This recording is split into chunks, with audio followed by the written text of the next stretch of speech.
Hey guys, good evening. Good evening, ladies and gentlemen. Good evening, Obodo fam. How is everyone doing? I am early, yes. We're starting early today, but it's good for us to start early. Yeah, let's start early so that we can get it over and done with because it's Saturday and tomorrow is Sunday. Hello, good evening. How's everybody doing? I am early, yes. The Ying with Melanie. I want you people to know that I can be early too. It's not late coming that I'm known for. I'm early today. Yes, it's Saturday. I've had a very relaxing day. Thank you very much for asking. I've basically just slept all day and just chilled, didn't clean, didn't cook, didn't do none of that mommy stuff today. Oh, I took the day off to rest today because yesterday was too busy for me. As hello to now, how on a day? You're welcome. Is everybody doing okay? So glad to have you tonight. Yeah. Saturday is not usually one of the days we do the live videos, but today I decided to give you guys an update. You know, I like closure. I am a person who likes closure. Everything about me, I don't like leaving it, hanging. It has to have a closure. That's just how I am in every area of my life. So, when one of my subscribers in Australia kindly shared with me an update about this story, oh my God, I couldn't wait to bring it to you guys because this was one of the ones that really shook us. This story was one of the ones that really shook us. The early bird catches the worm. You are the early birds, Annette. I like that. Really, really, really, really, really good quote. You are the early birds. Yeah, I'm early today as well. I was about 20 minutes early, but I know that you guys, once you see that I'm live, you will come on. So yeah, I salute all of you. You're welcome. If you don't know the story that we're talking about tonight, don't forget to, before I proceed, please remember to give this video a thumbs up as you're coming in. You know the usual, but we have to keep reminding people it is very, very important. Please give this video a thumbs up as you are coming on so that uh, our other people can know that we are live and they can join us, okay? So they can join us. So please give this video a thumbs up as you are coming into the studio. There's a lot to cover tonight, and I'm going to try not to make this too long. I'm trying to be more disciplined with time because I realize that even if we stay here 24 hours, we can't cover everything we need to say. I'm going to try to, do the videos 2 hours, max 2:15 to 2:30, 2 hours, 30 minutes maximum, but 2 hours tonight. It's okay. Please subscribe if you've not done so. If you cannot contribute while we are live, if you cannot make a comment, it is because you are not a subscriber. All right. So a lot of people are complaining that they cannot make a comment. It's because you are not subscribed. It's subscribers only that can comment when we are live. So do subscribe so you can say your mind, share your opinion. As always, we're here to learn and unlearn and grow. Thank you very much, guys. Thank you, Obodo Farm. Love you guys very much. I'm glad to tell you that all is going well now with our sister from Dubai in Kem. I'm going to try and get her here to give you guys an update sometime next week.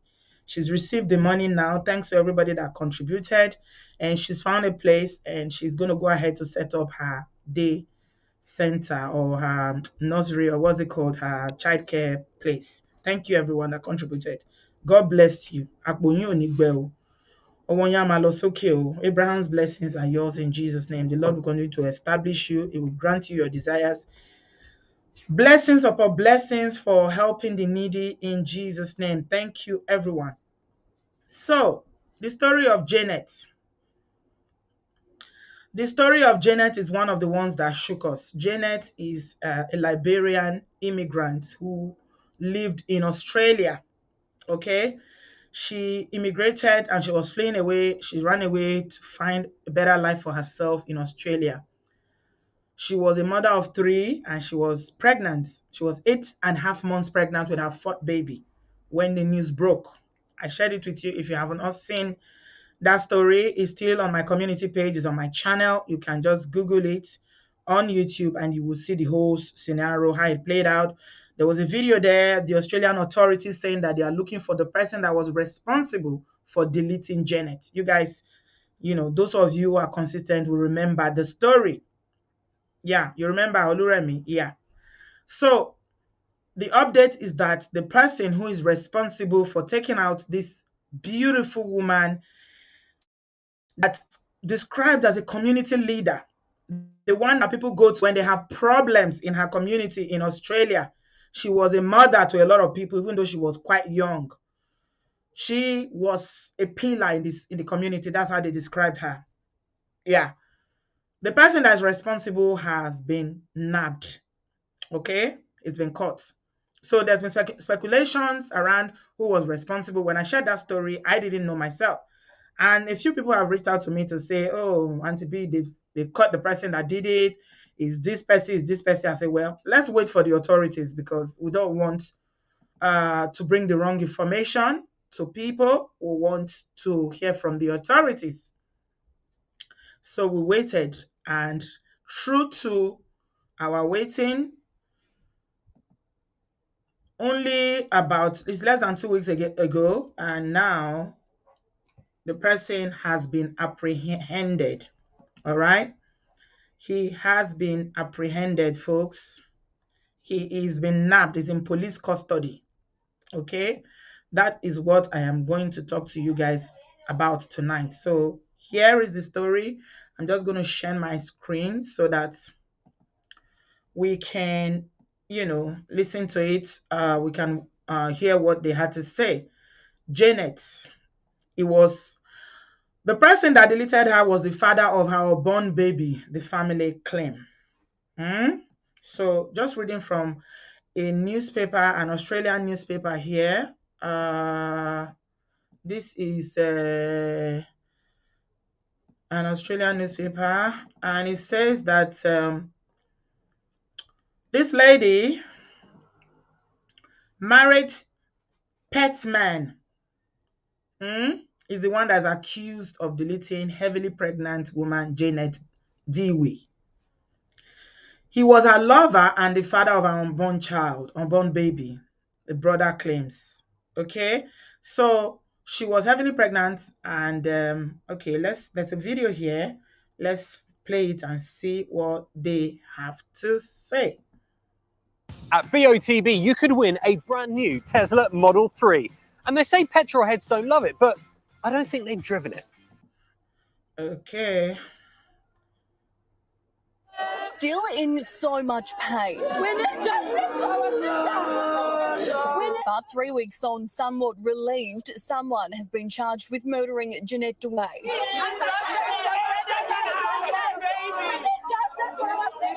That someone, Hussein Jabi, questioned but then released in the days after the heavily pregnant mother of 3 was found bludgeoned to death in her Dayton home. But overnight, he was charged. Then today, this bombshell claim. They have been having some love affairs, and he is the person who's responsible for the pregnancy. The 50-year-old, flanked by security guards, faced Midland Court and Jeanette's family. I am still shocked. I'm still numb, but at least I can go and have at least more than an hour's sleep. While police swooped near Hassan Jabi's Ellenbrook home, bagging a stick found in bushes. Drones also used in the search. The police efforts here were sparked by a neighbour claiming to see a man fitting the description of Jabi acting erratically in the bushes on Sunday. Jeanette's brother found her lifeless body. Now he's left to raise her 3 children. Wherever she is, I just want her to rest in peace, and I'm going to make it my commitment to look after her kids and give them the life they deserve. While mourning an aged care nurse who fled war-torn Liberia for a better life, but met the most horrific end.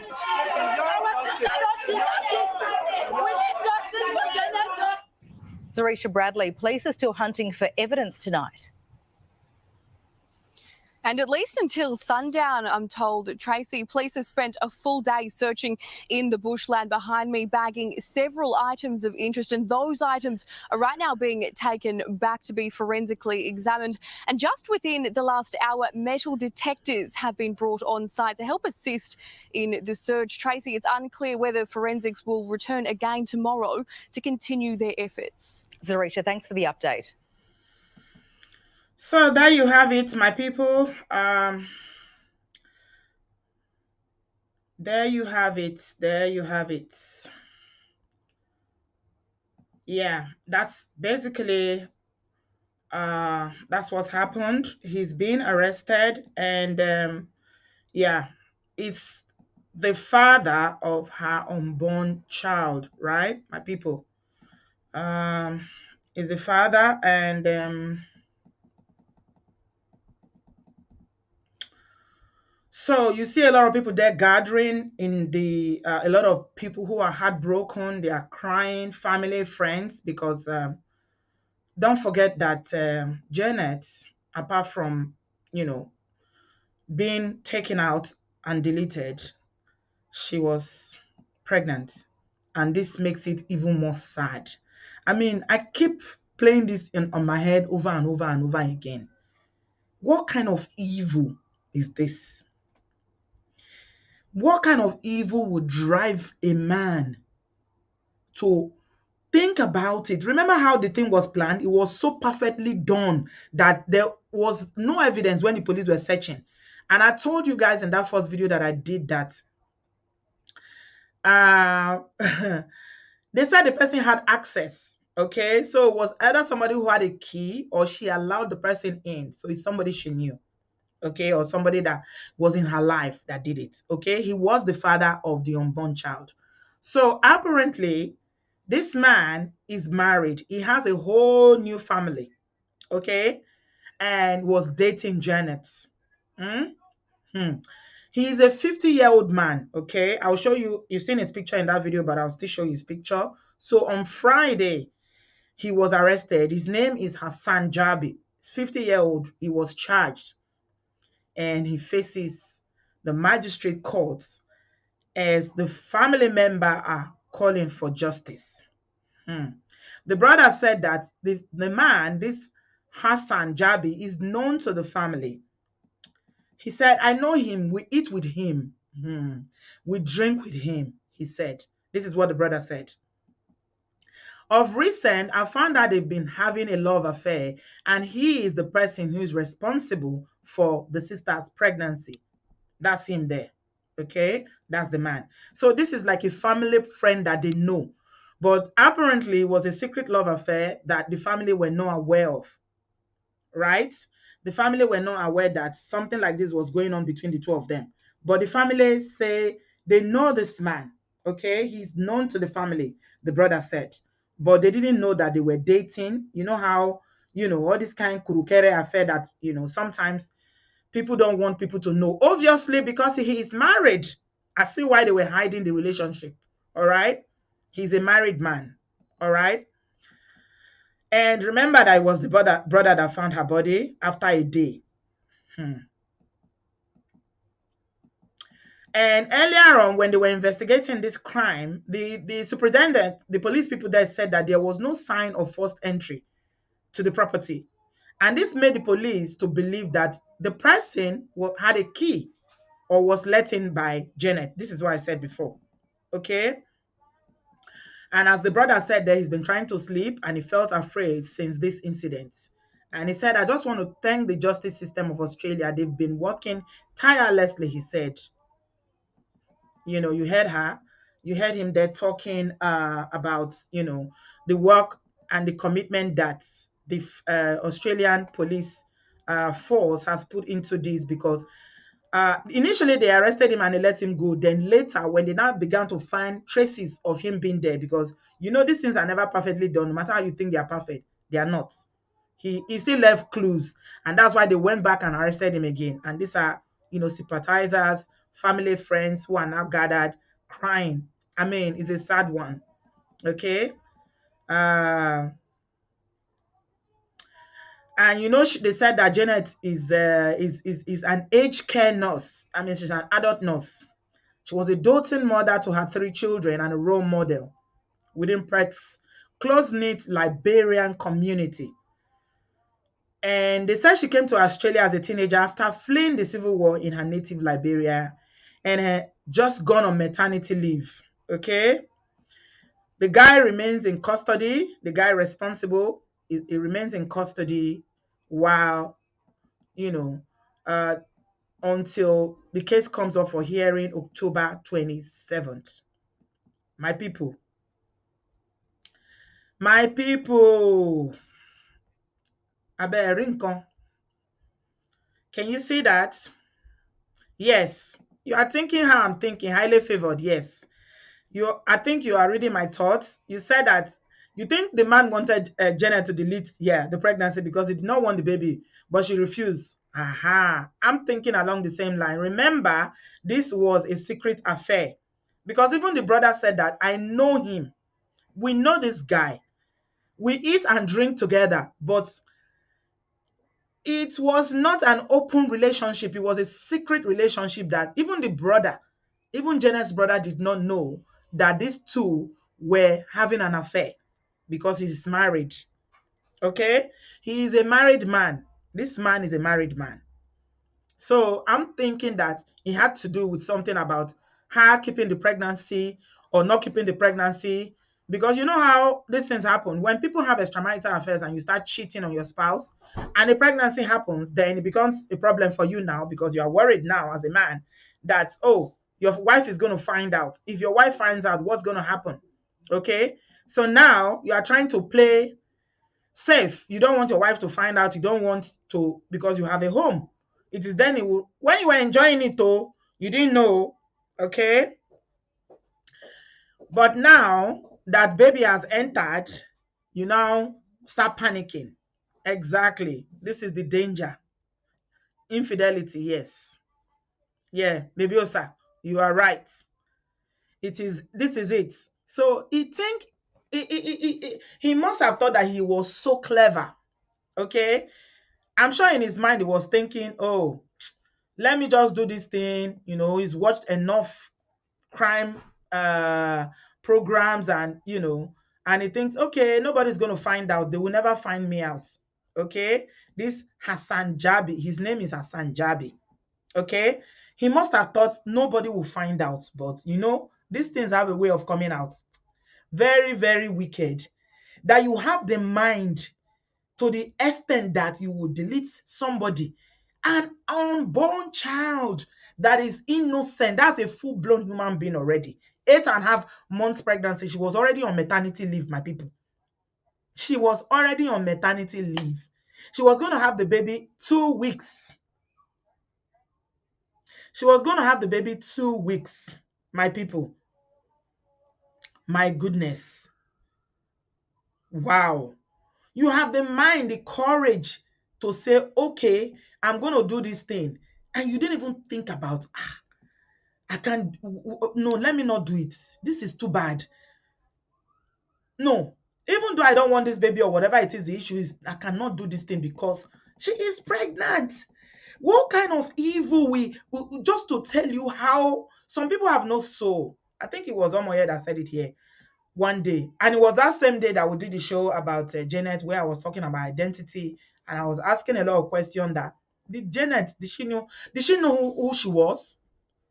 Did she know who she was? Because I believe that if she knew who she was, firstly, she would not even be getting involved with a married man. Okay, we are not here to judge the dead. She's gone. We don't know the circumstances that led to them getting together. But for a woman like that, the way they described her, she was a pillar in the community. They said she was a midwife, she was a hairdresser. You guys need to go and watch that video again to understand how significant this woman's life was. Did she know that she now, rubbished herself to that level to degrade herself to start dating this Mongo Park that is married? And they were having an extramarital affairs. And he decided that, okay, you must not have that baby. I mean, I'm thinking this is where we talked about it. And Omo Eskona said something in that video, and she said that, you know, people's soul, a lot of people, their soul, they are just walking around, they have no soul. Because there's no way a human being can have a soul. That you are a human being, you've got blood flowing on your system, you have water, and you have the breath of life, and you will have the mind. Your mind will be so dark and evil that you can think of deleting somebody that has another life. Ah, it is, I don't know how to explain it. This is a woman. You don't even think about your born child to say, I can't do this. Even the gods will be angry with me. I mean, when in those days, when this kind of thing happens in Africa, they have to cleanse the land. They do sacrifices to cleanse the land because of the evil it will bring. The omen of it, mother and child, pure evil. But he thought it was a perfect crime, okay? He won't be caught. So he did it very neatly. He left no traces, he thought. But thank God for forensic. We thank the Australia. I mean, Australia is really doing quite a lot now, when it comes to safeguarding women. All right. I saw something that really, really made me happy while I was looking into this. And for you guys that think that we're always here making noise every day, just talking because we want to talk. We are not just talking, no, my people. We are not just talking. When I say this thing is an epidemic, I am not just exaggerating, my people. Okay, this is a research that was done in the UK. Okay, this is a research that was done in the UK. Look at this. Let me take this off so you can see. This is not Obodo that said it. This is scientifically proven research, okay, documented statistics that was done. And it says that 6 women are deleted every hour by men around the world. 1, 2, 3, 4, 5, 6. Okay, this is from a research that was done by an organization in the UK here. Okay, 6 women every hour deleted around the world, mostly by men in their family or their partners. Okay, a new report shows that in the UK, a woman is deleted by a man every 3 days. Okay, we're only talking about the ones we know and the ones that are Africans or Afro-Caribbean or African black people. That is the only one we focus on. We don't talk about other race or other ethnic back groups because that's not our focus here, right? We only talk about our community. And the report says that COVID is overshadowing the issue, the United Nations says, and that on International Day for the Elimination of Violence Against Women, the UN is making an appeal for nations to act. Nations need to act because this is not a joke anymore, my people.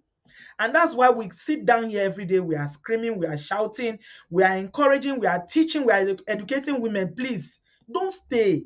Don't encourage, don't use your body to be receiving this thing because you don't know when this thing will happen. Life has no duplicate. This life you see, it has no duplicate. When it happens, it happens. Run for your life. We keep telling women, run for your life. But Janet, look at this. It's happened to Janet. Look at all the people that she left behind. They are all heartbroken. They are all crying. They are in tears, the sorrow, the 3 children. Which one would you want to cry for first now? This kind of a thing now. Which one would they cry for? Women are an endangered species. I keep saying it. We are endangered. You guys don't know. And the earlier people recognize this for what it is and not an attack on men. But even men need to join women in this fight. Any decent human being, that is whether you are male or female, need to open their mouth and join women in this campaign to create awareness on why people must run away when there is any traces of domestic violence. It starts from slap or it starts from abuse, verbal abuse. You must run. Don't wait to become a statistic, my people. It is happening very frequently. It is happening more than you know it. You don't want to be. Some people say, oh, they are traumatized by these stories. Oh, hey, oh, another one, another one. Yes, another one. Because you had those numbers I just gave you.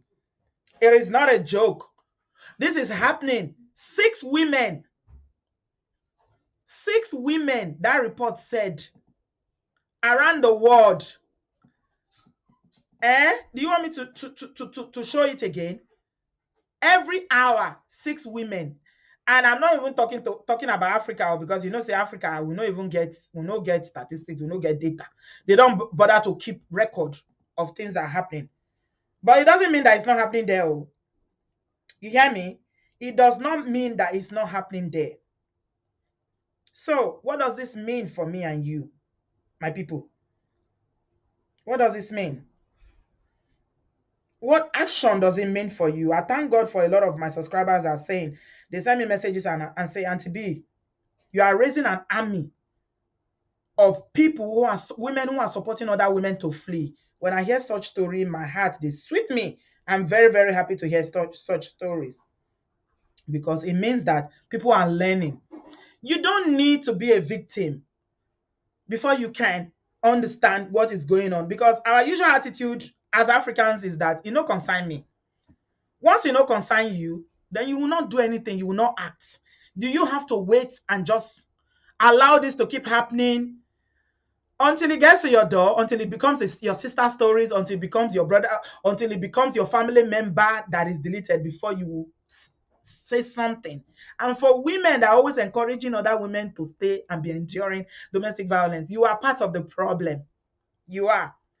All of you that will tell women who are going through abuse to stay and be praying, you are part of the problem. And if you encourage a woman to endure abuse, to endure DV, if anything happens to her, her blood will be on your head. God will judge you. Okay? Because what you guys focus on is the wrong thing. Our minds are so battered and twisted as women raised in Africa that all we think about is keeping the family together, irrespective of the cost. Okay? So you have a lot of people now that will go there and be saying, oh, Obodoyibo is removing women from their husband's house. She's in her husband's house, but she's removing women from their husband's house. Those are the ones that perpetrators. They have they have it in the Mongo Park, they have it in their blood. Somebody said that to my friend last week and said, look at your friend. She's in her husband's house. She's encouraging women to leave their husband's house. Initially, the thing touched me, but I thought about it and said, no, that is not what I'm doing. I know myself, and I know the testimonies that we get on this platform every day.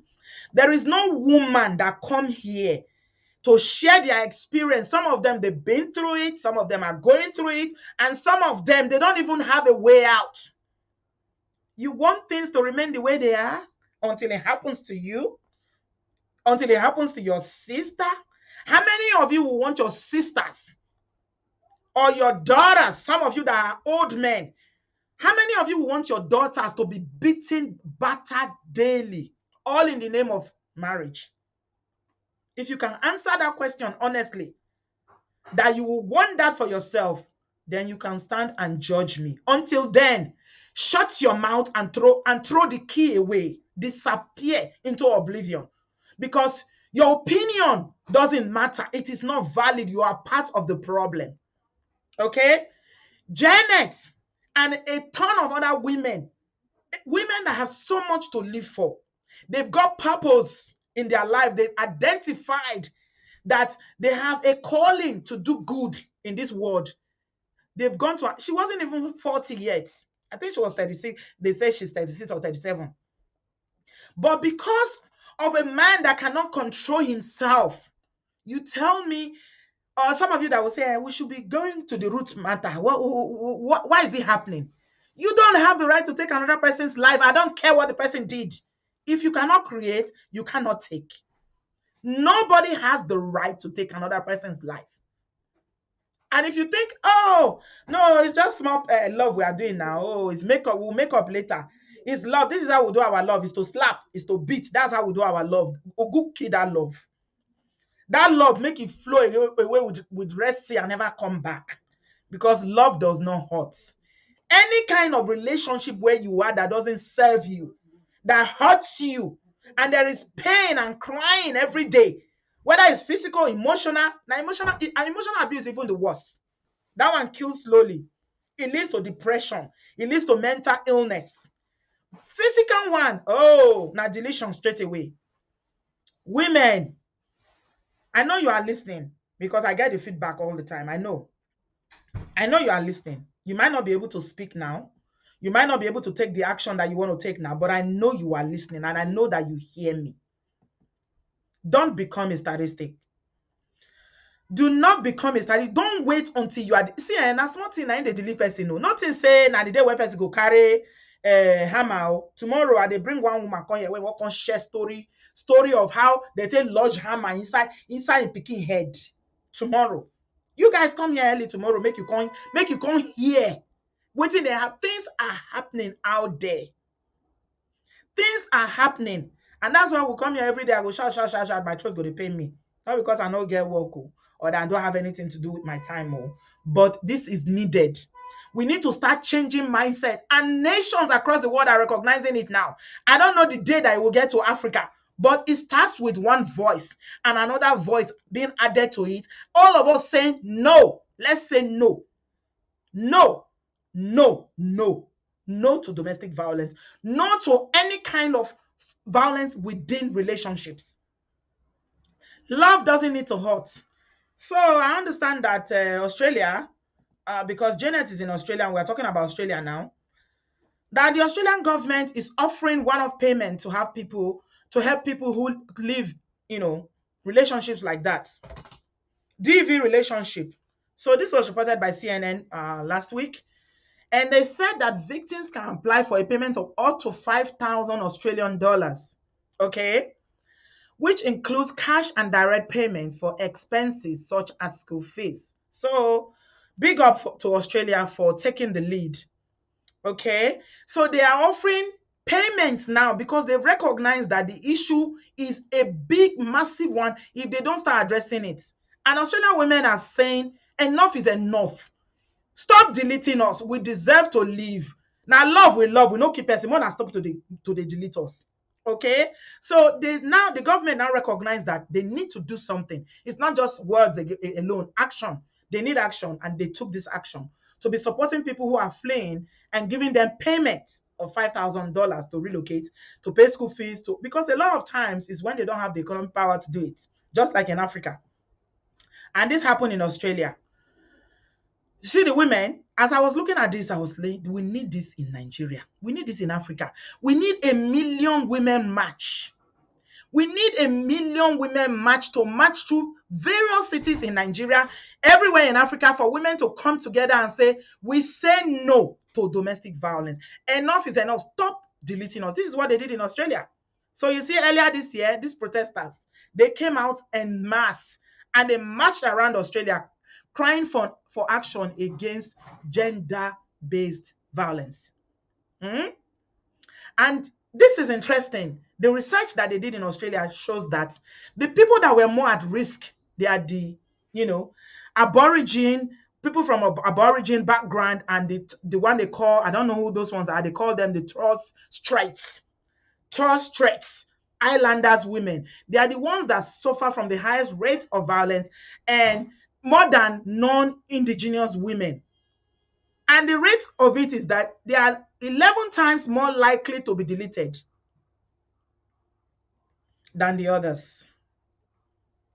Can you see the scope of the problem? 11 times more likely to be deleted from abuse. I'm just sharing all these statistics to let you guys know that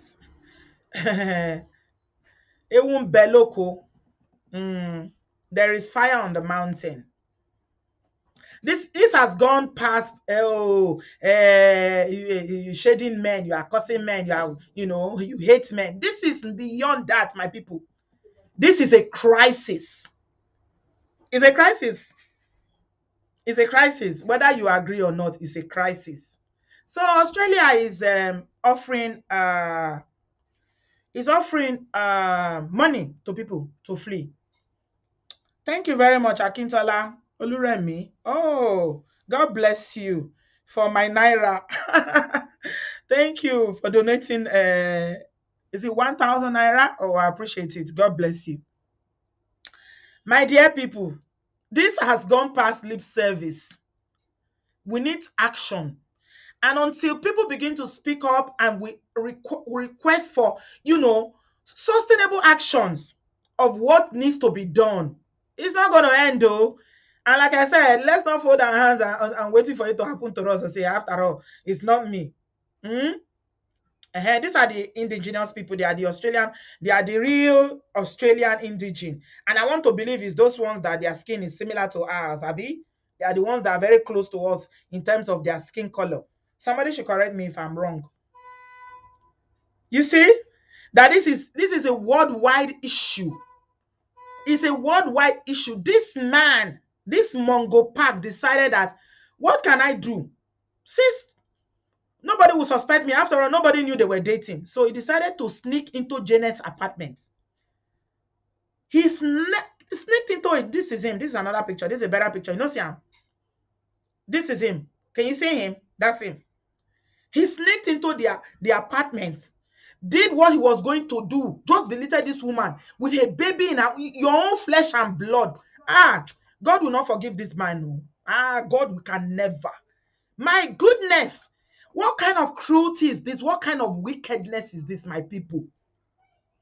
He thought that nobody will catch him, but thank God for forensics. Thank God for police that actually take the time to do their work, to bring justice to the family. How many have been deleted that nobody is even investigating anymore? No, there's so many.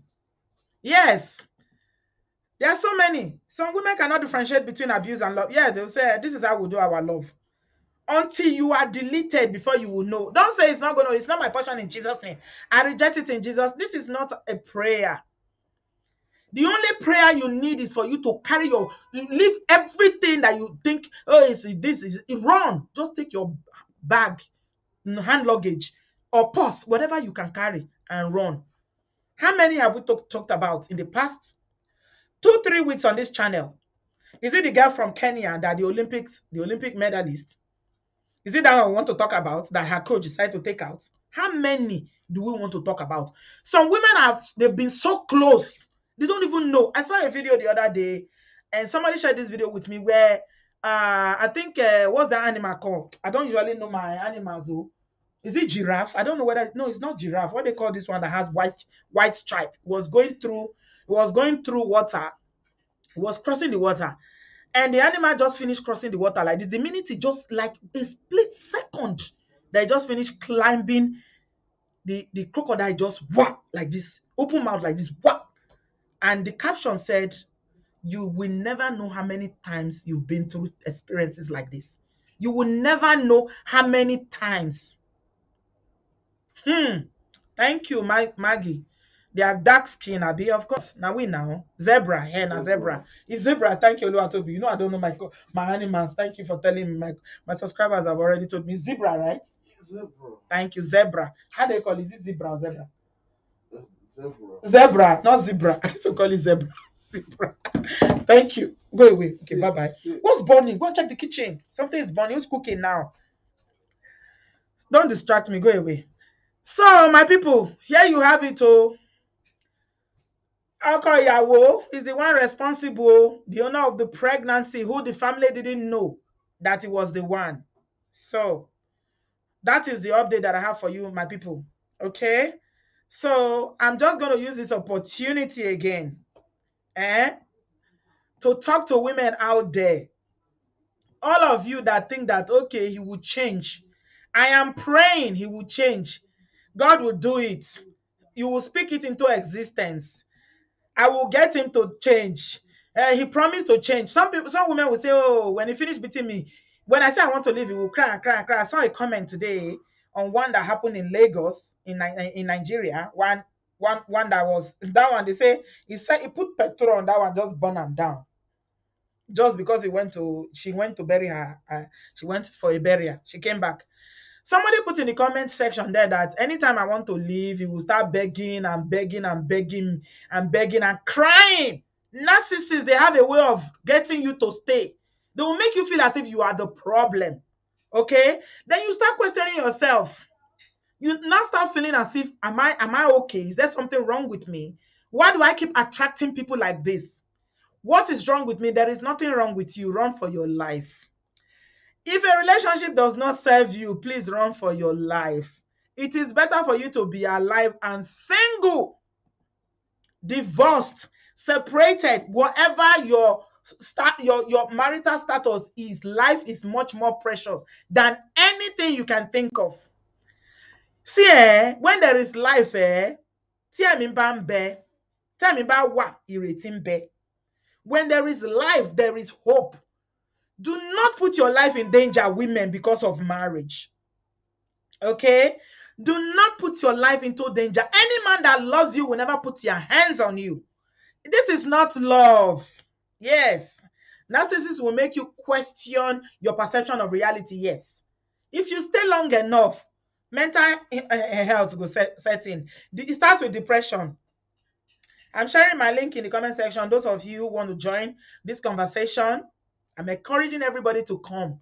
We cannot do anything about Janet anymore. We only share this story so that other women who are going through this, if you are in an abusive relationship, you can learn. This is about learning for you. Don't think it won't happen to me. All of you that are doing kurukere relationships up and down, you are dating other people's partners. You are having secret relationships. You see, the family did not know that they were having a relationship. Why? Because they were ashamed. That's why. If you are not ashamed of your relationship, then you will not be hiding it from your family. Yes. Oluremi, thank you very much. Yeah. From slap, that's how it starts. It will start working its way. It will beg. You say it will not happen again. Be like Bliss. Bliss in Australia said, I made a vow to myself that any man that raises his hand on me, I am walking out. I will not look back. Abusers do not change. You don't have the power to change anybody. All of you are crying on my WhatsApp. You'll be crying. Hey, I don't know what to do. I don't know what to do. But you don't want to leave. You are not ready to leave. You are being broken. Small like this. He's breaking you. You don't even know it. You don't know that you are losing your mind already. You see some of them, the way they talk, they are so, they are talking now. It's manic. The way they'll be talking is manic. That's to tell you that your mental health is starting already. You're already developing mental health. You don't know. You are so manic now the way you are talking because you've been broken and you don't know it. If you are listening to this, please don't allow yourself to be deleted.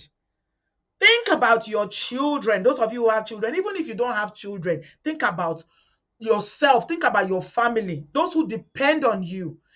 If anything happens to you, if you have children, they will suffer.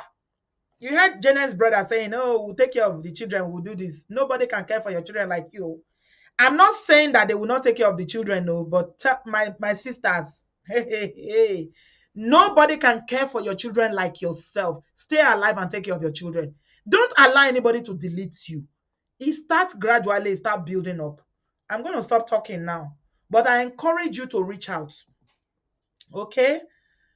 I'm encouraging you, if you are ready, reach out. Okay? We might not have all the answers, but I thank God for what God is doing on this platform. I thank God for the kind of people that have been connected to us, that are working with us and helping us. Because I know that there's no time we come here and we say, oh, this woman needs problem, she wants to get away, or she's gotten away, she needs this, she needs it. We try our best. We put our hands together in partnership with my Obodo farm, and we do it. It is God that has all the glory. But you need to make the first step, and the first step is for you to determine, to make that decision that I am not going to tolerate this anymore. No, I will not be suffering like this. This is too much.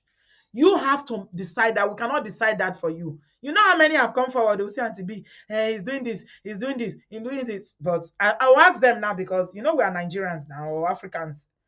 A lot of people don't want to leave. Sometimes I keep asking myself, I don't know the great God has just given me a new because I didn't used to be a patient person. I'm still working on it, but God has really taught me patience because of this show. I will ask, what do you want to do? Because at the end of the day, it's your decision. It's not my life. Now you that they slap, not be me that they slap. Now you that they beat. Now you know they sleep well. Now you they cry every day. It's not me. So I ask you, what do you want to do? Some of them want you to tell them what to do. No, I won't tell you what to do. Because if I tell you, you will not take it. So it is better for you to tell me first. What do you want to do? Then we can know how we can support you. So my number is on the screen. Reach out to me confidentially. Okay? Don't reach out to me and come here and say, oh, Auntie B, please, I want to talk to you alone. I just want to talk to you in private. It doesn't work like that, oh. I don't have any resources, oh. This is the platform that I have. This is where the help comes from. So if you don't want, of course, there's in some cases where it is very, very dangerous for you to come out to speak because you are still living there. And I'm not going to put you at risk. But for those of you that God has managed to remove small, I know some of you will still go back. Then please help yourself. Yeah, Angela said, ladies, stop lying to yourself, convincing yourself that an abuser will change. All the begging and crying is always a trick and a facade to keep you from leaving. Stop pitying abusers. Absolutely, Angela. Spot on. So yeah, I'm going to stop talking now. I've talked a lot. I said everything in my mind. And I'm going to allow you people to talk. The link is in the comment section. Join us. Angie, you're my first guest. You're welcome, darling. Hi, Bridget. Good evening. Good evening, sis. How are you? I'm fine. And you? Not too bad. Where are you joining us from? From Germany. Okay, you're welcome. What do you have to say? Yeah. Yeah, when the story broke out, when you brought out the news like 2 weeks ago, I called in and Yes. I told everybody that it must be somebody closer than close that did it. Yes. And I am so glad that the culprit has been found. And you can just imagine the guy. Look at how he's dressed in tie, and then you look at him, you think he's a responsible person. That's why they said looks are very deceptive, Because when you see this kind of person on the street now walking, you say, he's a gentleman, and he can be able to do that. So what I'm thinking, hello, can you hear me? Yes, I'm hearing you, dear. Okay. So what is in my mind now? Why he did this? Because now the information is saying he's 50 years old and he's married. I'm thinking in my mind that since it's a secret affair and she got pregnant, probably they've been having this squabble from the time she got pregnant. Yes. This was not a premeditated crime scene. They must have been arguing this. Get rid of it from the day she knew she was pregnant. And I'm thinking that probably he's married to an Australian, because I'm reading all the comments and everybody is saying what is on my mind. First of all, I think he's married to an Australian woman and he doesn't want his wife to know, probably for document reasons. Probably if the wife knows that somebody is pregnant for him, she could take all his documents away from him. That's what is one of the things running in my mind, and secondly, probably he's doing all this because he doesn't want to pay child support also when she gives birth. But looking at this is a woman that is well established in the community. She's working. She can, if she can have 3 babies and take care of them, why not 4? So I'm thinking that it's not even from the money angle. Probably she knows that this guy cannot even take care of her of the baby or something. I'm thinking that he's trying to hide this pregnancy from his wife. That's what I'm thinking in my mind. And I'm thinking that probably his wife already knows about it or is hearing the rumors about it. And and he doesn't want the wife to come out all out on him. And that was why he did it, because he must have been thinking for this last 8.5 months, what am I going to do? What am I going to do? And probably Janet is saying, no, I'm not going to remove the baby. So it's really a family dynamics between the both of them. I don't think he wanted this baby. I don't think so. For sure, he didn't want the baby. But they could have come, instead of killing her, they could have come to an agreement. You don't take a life, because that okay, if the woman has offended you, what has the baby done to you? This is a life that is coming into the world. and you killed both mother and child. That is the height of it. As you said, God will never, even me, I'm so touched in my emotions that I'm so angry at him that if the Australian government can have a death penalty, I think this guy should go for it. He should go for it, because this is really outrageous. And to think that a black brother will do that to his own black sister, I can't. If they say it's a Yoruba person that does it now, like the one that happened in Italy now, we'll say, okay, maybe they don't know our culture or things like that, or they're being racist or things. But your own fellow black sister, you did that. I just cannot understand, really. Yeah. So I'm glad that his stupidity made them to catch him. And God is not asleep. Yeah. That vengeance is of the Lord, and he has given it in full dose. I Yeah. just hope that he goes for it. Yeah. He really goes for it. And my sympathy too, as you said, nobody can take care of your children the way you can. The Yeah. brother might promise to take care of the children and all that, but there is nothing like maternal love. Yes. There's nothing like a mother's love, and and this is really, trauma. This is trauma for the children to deal with for the yeah. rest of their life now. Yeah, Losing their they mother. really have to go for counseling. They really have to go for counseling for this, because even as much as the brother wants to come out in the open and said he will take care of the children, I don't think he can love them the way their own mother would have loved them, or provide for them the way, because I'm sure he's probably have his own children and he's married too, and then you gather those children. I mean, it will be strenuous on him. It really will be strenuous. Not even a child, but 3. I think it will really be strenuous to him. So I'm really happy. I'm just calling to say, yes, I was right, that it's closer and close that did it to her. And God will punish that man. He will really, all these our brothers that are killing our sisters, and God will punish them. They will be exposed one by one, by one, So that's all I have to say. I'm so glad that you brought out the results, even though I was not surprised, because I knew in my heart that is somebody that knew her, that did it to her. Yeah. So it is well with her family. God will give them the fortitude to bear the loss and to move on. Yeah. So I'm happy for the result. Thank you, Angie. So, have a good evening. Yeah. You too. So, my people, they don't write it down the day that it will come. The day it will happen, they will not write it down. That's why we keep screaming, please leave. There's no antidote for it.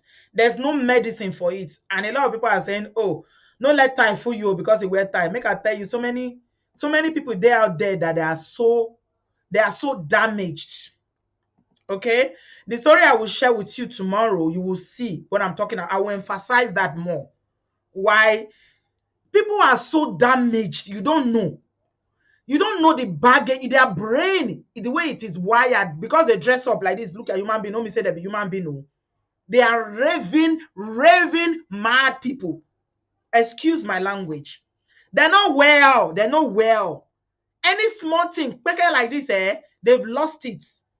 If you put your life in that kind of situation with somebody that is so unstable, the consequences are usually bad, though. Very, very bad. Good evening. Yeah, good evening. Kamakongosa blog. Yeah, Kame Kongosa blog. Good evening. Kame Kongosa, welcome. Thank you very much. I want to first of all thank you for what you are doing for the community. I really appreciate it. I've been following you now for more than a year. I'm kind of a silent participant. I'm from Germany. You're welcome. Yeah, thank you. So I want to take it from the perspective of a man, especially with an example. I mean, people who are always around this kind of a situation, be it maybe from the family side or a friend, I always encourage them not to keep quiet. I will take example for myself. I am the firstborn in my family and the only boy. Okay. And the second born is a girl. So before we lost our parents because we are orphans, I'm kind of like the father of the family. Like I'm the father and the mother, because we lost our parents when we were really young. Mm-hmm. So before my grandmother died, my younger sister had a child, with the guy who was much, much more older than her. The family did not really support the relationship because we realized she was, she was really innocent. She was very ignorant. She did not really understand what it means to, first of all, have a child, then take the child, go stay with a man you are not married to. So because we did not really have that that support from the family, we all accepted that, okay, she should move in with the man because the man was proving to be serious. The man was proving that he wants to take care of her and the child, that he is ready. So finally, she went to stay with this man. And along the line, while I'm abroad, I would hear stories from our youngest sister. She would say, this man is abusing our sister, psychologically. She would call her, she would complain, little bits of things, sometimes her friends. Then I'll call back and ask her, what's going on in that house with that man? What is really happening? She would hide it. And this is where I say I want people to always be participants, not just listening and keeping quiet. I had to go deep and send someone to be like a watch, because I would never want my sister, a friend, or even a family member to live in such a situation, especially with the exposure that I've gotten. When we leave Africa, we come here, the exposure we get is really, really big. And sometimes you see certain things happen in Africa because of the culture where we grew up from. We tend to stay quiet. We tend to stay quiet. As long as it's not it's none of affecting my, us. It's none of my business. It's none of my business. So, but I said, no, I have to dig deep. This is my sister. I'm like the father and the mother. Now I have to do something.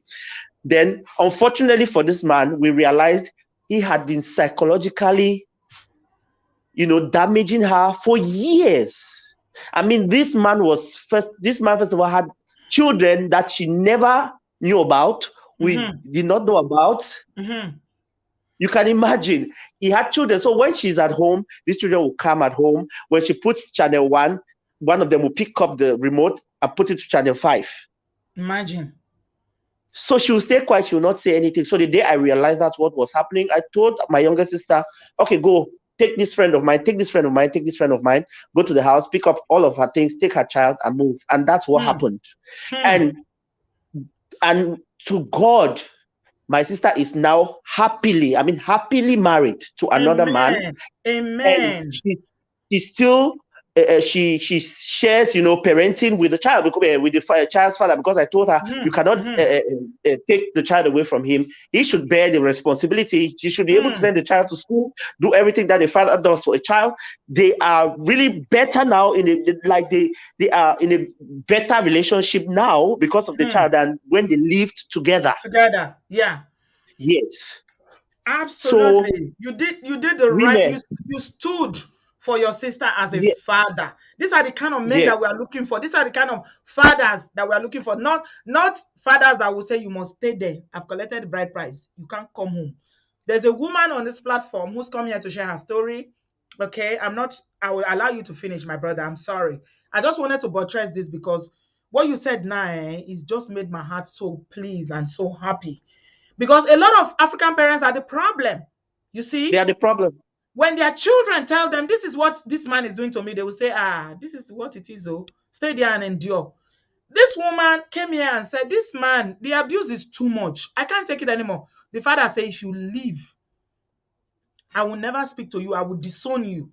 She's left because she couldn't take it. Thank God she's here in the UK. Do you know the father doesn't talk to her anymore? If she calls, the father will not pick up her call. So he's bullying her. He's bullying her on top of living abusive relationship. Can you imagine how twisted it is? You see what I'm saying? You are supposed to protect your daughter. You're supposed to protect your sister as a man. This is exactly what you are telling us you did. You took your sister out of an abusive or a potentially abusive relationship for her own good. It was an abusive relationship because this man, it was really deep.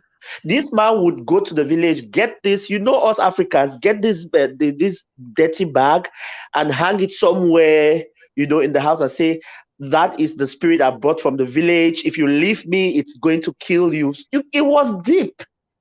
It was crazy. That's psychological abuse right there. Yes, I could not go into details. It was crazy. The thing with us Africans is we are too obsessed about marriage. We are obsessed about marriage. So obsessed to the point that we would prefer getting a dead body than someone who is divorced or someone who is separated from somebody who is abusing her. Oh, yes. That is Africa for us. We are obsessed with marriage. It's an obsession. My goodness. Yes, we are obsessed with marriage. You would have other women taunting other women because they are not married. Oh, I'm married. Oh, look at you. You are getting 40. You are not married. Nobody is taking you serious. But at the same time, sometimes if you look deeply, she's not even happy where she is. Yes. She's not even happy in that marriage. Oh, yes. You are speaking. And in Africa, we always say this thing, life is per head. Life is per head, which means I came to this world on my own. I will go back on my own. I will not allow somebody to kill me, to take me, to delete me. Yeah, you know, to delete me. Yoruba people say it means that we came to this world per head. Now this world, I don't know where you come from, my brother, but is this world we meet each other? Where are you originally from, my darling? I'm originally from Cameroon. I'm your neighbor. God bless you. God bless you, my Cameroonian brother. I love you. Thank you very much you too. for what you did for your sister. You see, my belly is tweeting me as you are saying this thing. This is the kind of brothers that we need. Brothers that will say, if you lay your hands on my sister, brothers that will stand up and the so-called Mongo back husband will be trembling and say, they will look at the brother and say, no, I can't do this. Even if they had the inclination to do it, they will say, I know your brother will do me something. These are the kind of brothers that we are looking for. They will not. And to be just give me 1 minute, let me give you another example. Even my kid sister that I spoke to you about, I think she had a baby. The child would be a month, 2 months in a couple of days. Yeah. So before she got married to her man, she told the man, because they're in South Africa, she told the man, have you spoken to my brother? Because you have to speak to him first before I will give you my final answer. It's good you get to know him a little bit. Because I think he would be the most difficult person in the family. And the man was like, la, la, la, la, la. And she said, you don't even know what you're getting into. Then she said, okay, don't worry. I would pay his flight ticket to come to South Africa. When I got there, the man saw me, young guy, small, he's older than me and so on and so forth. But when I started putting, my principles and I telling him how this is going to be, and he went behind and told my younger sister, I'm afraid your brother might take you to Europe if I don't hurriedly get married to you, because truly I really love you. I want to be with you. I love your brother and I love men who protect their sisters. That's what he told my younger sister when I left. That's a good man. We should be those men. That's a good man. He has good intentions. If it's some other men, they will rebel against all the things you were telling him. They will say, no, you want to come and control me. I'm a man like you. How can you tell me? Oh my God. Yeah. Wow. You are amazing. By God's grace. But because of you, your sisters feel protected, even though your parents are no longer here. Yes. Oh my God. Wow. Wow. I don't know if you guys are feeling this on the comment section. Are you guys feeling this brotherly? No, he's not just a brother, he's a father. Because your brothers are not just especially the ones that are older than you, or okay, he said you are the only brother that you have sisters. I don't know. Are you older? Or it doesn't even matter. I'm older. I'm the first. You are the first. So you stood in the gap of your parents. You stood as a father for your younger ones. You demand equity in their relationships. You are not putting up with any BS from any potential suitor. No, never. Somebody say, I have goosebumps. I have goosebumps. Honestly. Why haven't you called in before? You need to call in more often, because we need voices like yourself. Men who will join us to say no to abusive relationships. I've been looking for the time to call. I thought today was the time, because I've been following you, and each time this is coming up, these women are always killed, and I'm like, oh my goodness, when is this going to stop? Like, when will this woman understand that they cannot stay in such situations? Because I don't understand why a woman would want to be with a man who is beating her every after. I don't know. That's too much. That's just too much. And also the family, the problem for the woman's side, the family, sometimes the friends also, because sometimes friends do not really help. I would say friends do not really help. Then sometimes also the religious leaders also, they are the problem. Absolutely. Especially in Africa, one of the biggest problems is the religious leaders. They will tell you, pray over it, pray, pray, it's going to change. Yeah, absolutely. Religious But we all leaders, know they never change. no, abusers never change. They don't until they delete you. When they find themselves in prison clothes, that's when they will become sober. Thank you so much, Kama. Thank you very Oh, much also, Tibi. thank you for calling. And we hope to hear from you again. God bless you. Thank you for what you are doing God bless you for your too. family. Thank you so much for being a brother in need, for being a father. We need men like you. Thank you for calling. I really, really Thank you very much. I mean, this is the highlight of this show tonight. God bless you. Have a good evening, God bro. bless. Thank you very much. Bye-bye. Wow. Wow. I feel he reminds me of my brothers. Omoye's gonna say my brothers are like that. They know they play. Omoye, you need to meet my brothers. My brothers, there's one of them, one particular one, he had no correct too. If for Canada there, he had no correct. Say the time when me they date one man, or even as I'm married now, they beat me. He ready to go jail. Oh, he go treat, you know when Nigerians say, I will treat your fuck up. He go treat the person. My brothers, hey, they're not born except you don't know my brothers. They are fiercely protective. You cannot try it with me or any of my sisters. You can't. You can't. Except they don't know. Just hide it from them. Otherwise, that man is in hot soup, pepper soup. You know when we put plenty pepper, as Nigerians will put plenty pepper for soup. What would they call pepper soup? That's the kind of soup it will be. We need men like that. My goodness.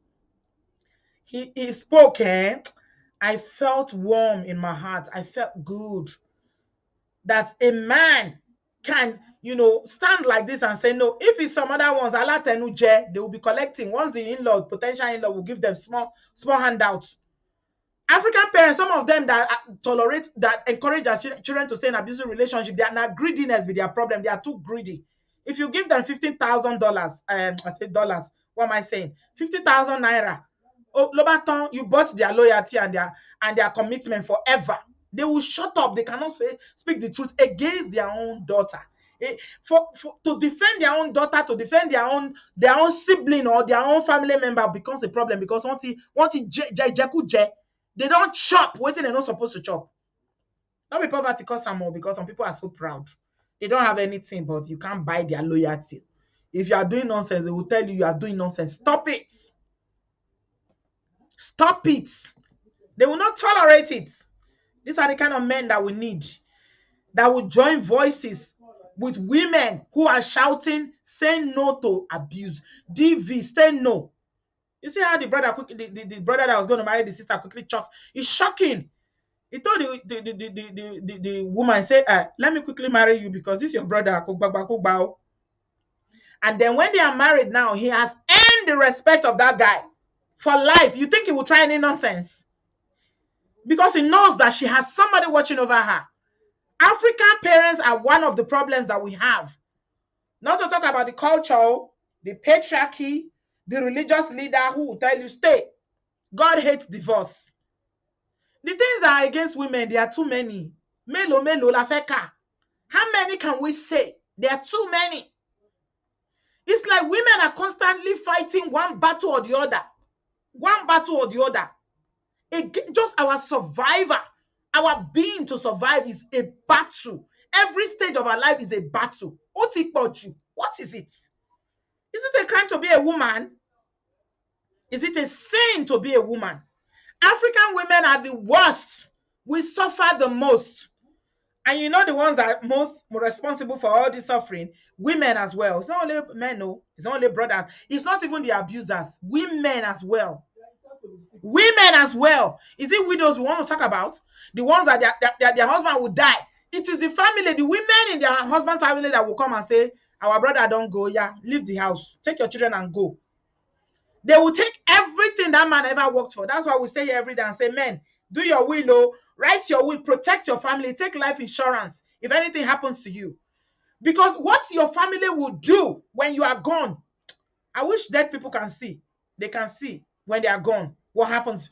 Then they will know that they need to prepare and protect their families. It is the women in the family that will first say, okay, it's time for you to go. Now that your husband is not there, is not here, what is your plan? Forgetting that the man left children behind, though, they are not thinking about the well-being of the children. A friend of mine was telling me yesterday about how the late husband's family keep disturbing her. Every day they'll be calling her. They'll be calling her and disturbing her with one request or the other, telling her to travel here, travel here. The husband is there. She's struggling to raise 3 children. I say, Obiageli, what is all this nonsense? I was so angry when I was talking to her yesterday. What is all this nonsense? Do they ask you how you feed? Did they ask you how you take care of these children? Your children are all below 18. You say for where? But they still bring wahala to your doorstep. Block all of them. Block them one by one. We have a long way to go, my people. Anastasia, you're welcome, my darling. How are you, Sis B? I'm all right. You're welcome. Thank you. Sis B, you know, the problem with us African, especially African women, we are so obsessed with marriage, né? And in most cases, that obsession will lead you into hot waters because you will be running around looking for someone to marry. You don't even look at the other side. You don't even look at the red flags, just so that you are being called a missus. That's the only thing that you dream of. Not looking at the after effect. I got myself into hot water because all my friends were getting married and I was now getting into my 30s. And I was in such a rush, I ended up getting married to a wrong person. Not that I was not warned. I was warned, but because of I wanted that title of belonging into Mrs. I don't know whether we call it the Mrs. Group or whatever, but I landed myself in hot waters. I was married to a drug lord. Not knowing that he was a drug lord, but I was married to a wrong person because I wanted to belong. At the end of the day, what did that lead me?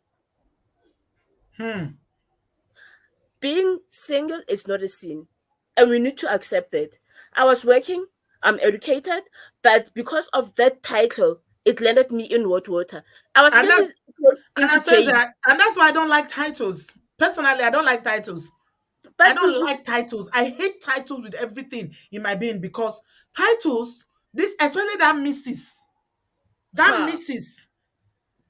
has driven women to early grave. I want to be Mrs. I beg, who title help to your long people that are happy in their marriage no, they look for title. Who the hell cares about title? His title doesn't mean anything. You can have the title of Mrs. and they are beating you every day. Some of them is suffering. If you go to Africa, where are you from, my darling? You sound South African. I'm a South African. Yes, I could get that from your accent. I don't know how it is in South Africa, Anastasia, but in Nigeria, oh my God, I don't think there's any African country in the whole of East. No. East, South, West Africa, North Africa, nowhere is like Nigeria when it comes to marriage obsession. Anastasia, the obsession is real, my darling. I am telling you, you'll be scorned. Yeah? Even those ones you can see, well, these ones are not even my levels. You know those ladies that you can tell, well, these ones are not my levels. Just because they are married, you are nothing to them. What can you tell me? You are not married. Anything that comes out of their mouth will be that. What can you tell me? You are not married. At the end of the day, who will suffer? If you're not getting married to an abuser, you're getting married to someone who's not even up to your own standard. Someone, when you're sleeping at night, you ask yourself, really, is this my husband? But because of a title, you get yourself into a mess. I hear you, my darling. The violence is too much. It's too much. It's too much. You know, I would just like to say to my African sisters, it's okay. Take your time. We're not saying marriage is bad. No. Take your time. Know a person. You know, date with a person for even if it's 3 years, it's okay. just to know what kind of a monster are you sleeping with, or what kind of a monster you getting married to. Take your time, observe first the person. If that person doesn't drag you into your early grave or jail or into debt. Because with us here, one thing different with us South African women, we don't mind going out and buying a man a car. To buy the man a car, Yeah, just to be in the keep marriage. him, to keep him. Is it You like want there's a? yourself. I didn't know a lot of men in South Africa, Anastasia. We do have men here, but our brothers, they like play, hey? Is it that there's not a lot of quality men, like, the kind of men that will, someone like you who is sophisticated, educated, and you want to date a certain level of men? Is it that those kind of men are few? Very few. Okay. We do have, they're very few, There are but few. those Yeah. few are married. Yeah, so you date down. A lot of people like women like that will date down. They will go down you'll and date start people they shouldn't be dating dating. down. Yeah. Up until you can even tell this one here, you'll start him from the socks to an underwear. Socks to underwear, you'll be buying. Yeah. Because you want the title and you want him to shine. Huh? When he appears, everybody should be saying, look, this is Anastasia's husband, not knowing that you have all the debts. You can't even buy yourself shoes. Chai, are you serious? Do you pay bride price in South Africa, Anastasia? Yeah, and it's too high. It's high. It's very high. Right. So in some cases, the women might be paying their own bride price then? Not some cases. Most cases, we know that. It So has gotten into a point whereby we even import. From Facebook, you import. You do what? You import a husband from Facebook, from this social media. What do you mean? How do you import husband from social media? I mean, you get someone, you get talking, you get into those dating sites on Facebook, you chat, and then obviously there will be someone who will be interested in you. You start chatting to a person. After a while, not even up to 6 months, 4 months, a person will be saying, how about I visit you? Yeah. And then you get together. It might be love. There are those who are lucky enough to find true love. But there are those ones, a person will just come here. After 2 weeks, he'll be running off. Obviously, he has brothers, he has friends here in SA. Wow, so the struggle is real for the husband material. Yeah, husband material. Because with my brothers, not that I'm saying it it's not in a bad way or I'm trying to paint them black. No. Most of my brothers, they like alcohol. They do? Yeah, he can become a CEO, but trust me, the minute he gets out of work, it's the first step is going somewhere to a club or some alcohol joint. Let me ask you something, Anastasia, because I've heard a lot I've never been to South Africa, but I've heard a lot about, relationships and, what happens in terms of a lot of women being deleted. And a lot of my subscribers who are South Africans tell me, Auntie B, I'm so scared. I am really, really scared because they even brag about it. Deleting women in South Africa is nothing. They get 6 months in jail and they're out. Okay? Yeah. That's what I've heard on this platform. Let me ask you something. Do you think the reason why they have such low quality, the men a lot of them are suffering from, unresolved trauma, mental health. Now you've added alcohol, drugs and alcohol. Does it have something to do with appetite, you think?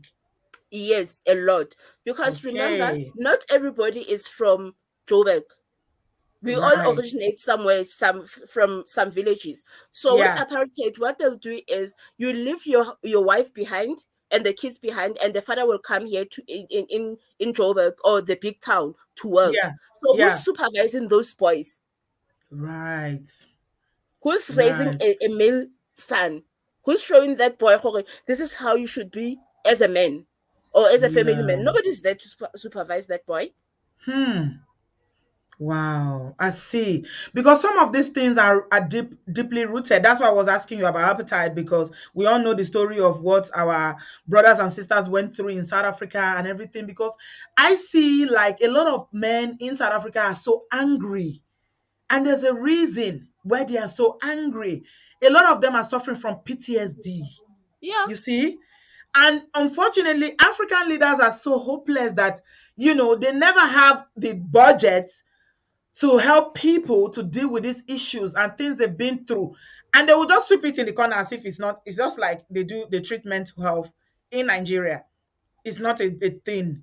It's the family that deal with it and friends. And when they are tired, they leave the person to be just, raving mad and walking around the streets. Nobody cares.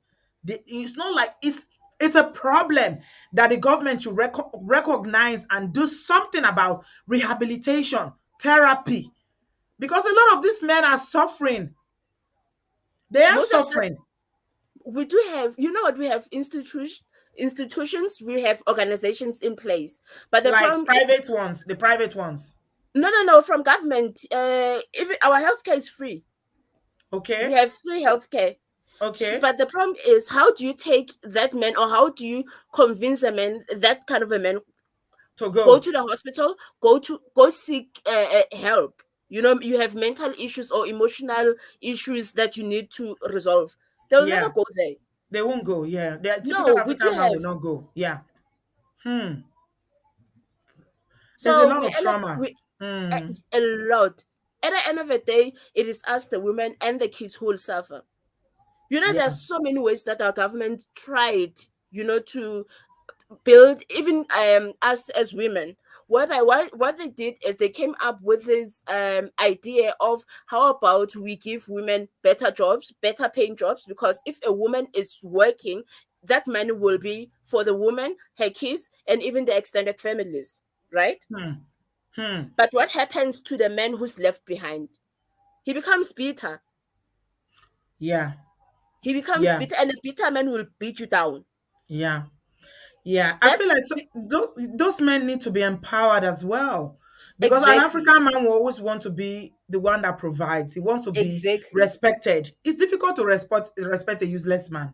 Exactly. We're even talking about, there's a program called Bring a Girl Child to Work. What about a boy child? Is the government that is doing all these programs? No, it's I know the government does support the programs, but mostly it's these big private companies which will do that. So they need to actually do something about the male child, because there are so many damaged people. Because he's left behind. Yeah. Yeah. I hear you, Anastasia.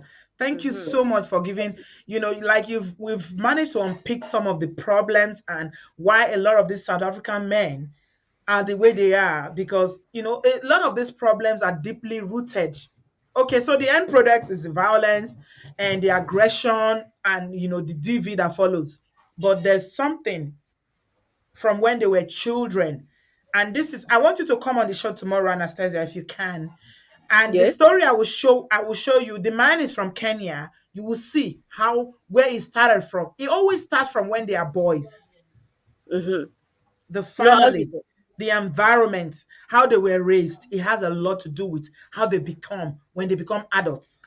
Exactly. How they react when they now get into a relationship. They don't have the tools.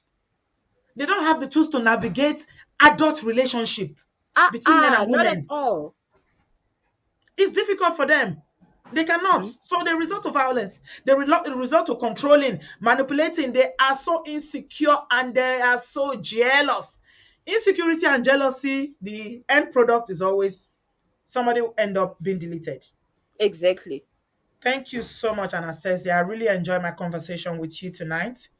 Thank you, Sister. Thank you so much. Yeah. Are you based in South Africa or you live in the diaspora? No, I'm based in SA. SA. Okay. Yeah. Thank you so much, my darling. I'll speak to you again. Thank you. Bye. Have a good evening. Bye-bye, darling. Oh my God. Wow. That was an expose, what they call expose on, the culture of deletion and violence in South Africa. So, what she just said, what Anastasia said about the men in South Africa, we can also translate it to, Liberia. Liberia is even worse, because Liberia had, who remembers Charles Taylor, Ecomog, and, the war in Liberia that was on forever. So imagine all the boys that grew up during that period. Even the ones that manage to escape to the diaspora, what do you think is going to happen to them? They are all suffering from PTSD. A lot of them have deeply rooted mental health issues. Who will suffer? The people that suffer more from the abuse is the people, the immediate people in your life. Okay? Your wife, your children, your family are the ones that suffer. They are the ones that the thing it bounces off on them. Wow. Thank you so much, Anastasia. That was a very, very good conversation. Delicious, I've got you. Hello. Hello, my darling. How are you? Oh my goodness, my heart is aching, Auntie B, for everything that's happening.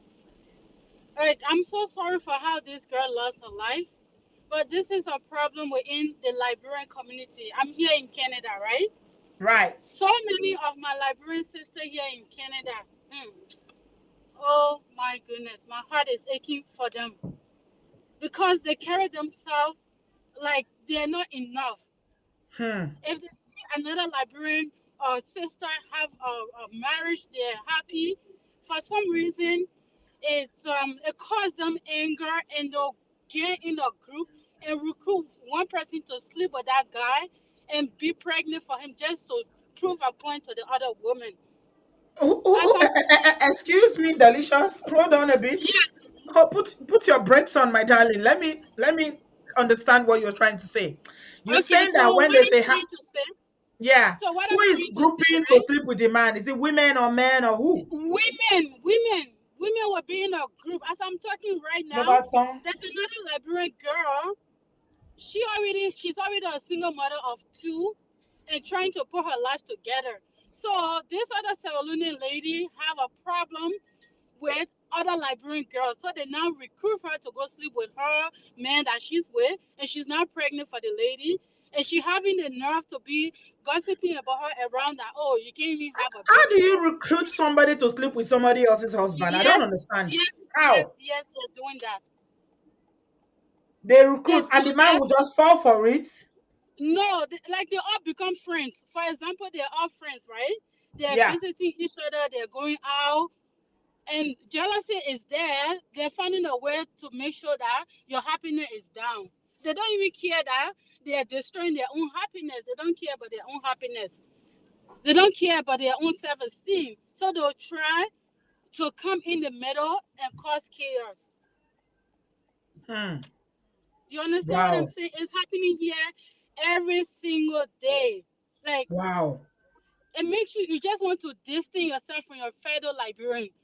It seems like they have lost a sense of humanity or whatever. Yeah. They don't care about their own happiness. They just want Yeah. to see another sister down and unhappy.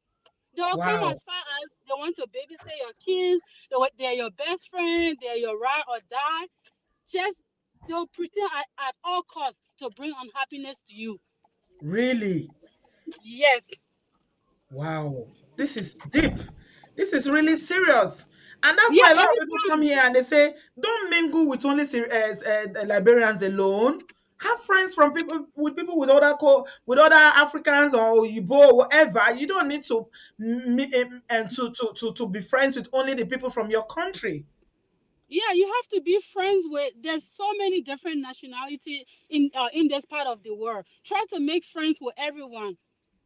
Hmm. But for some reason, I don't know what our problem. Like our problem is deeper and it's very scary. It is very sad. It's like there's no happiness in our community because Hmm. we just do the most stupid things that don't even make sense. Yeah.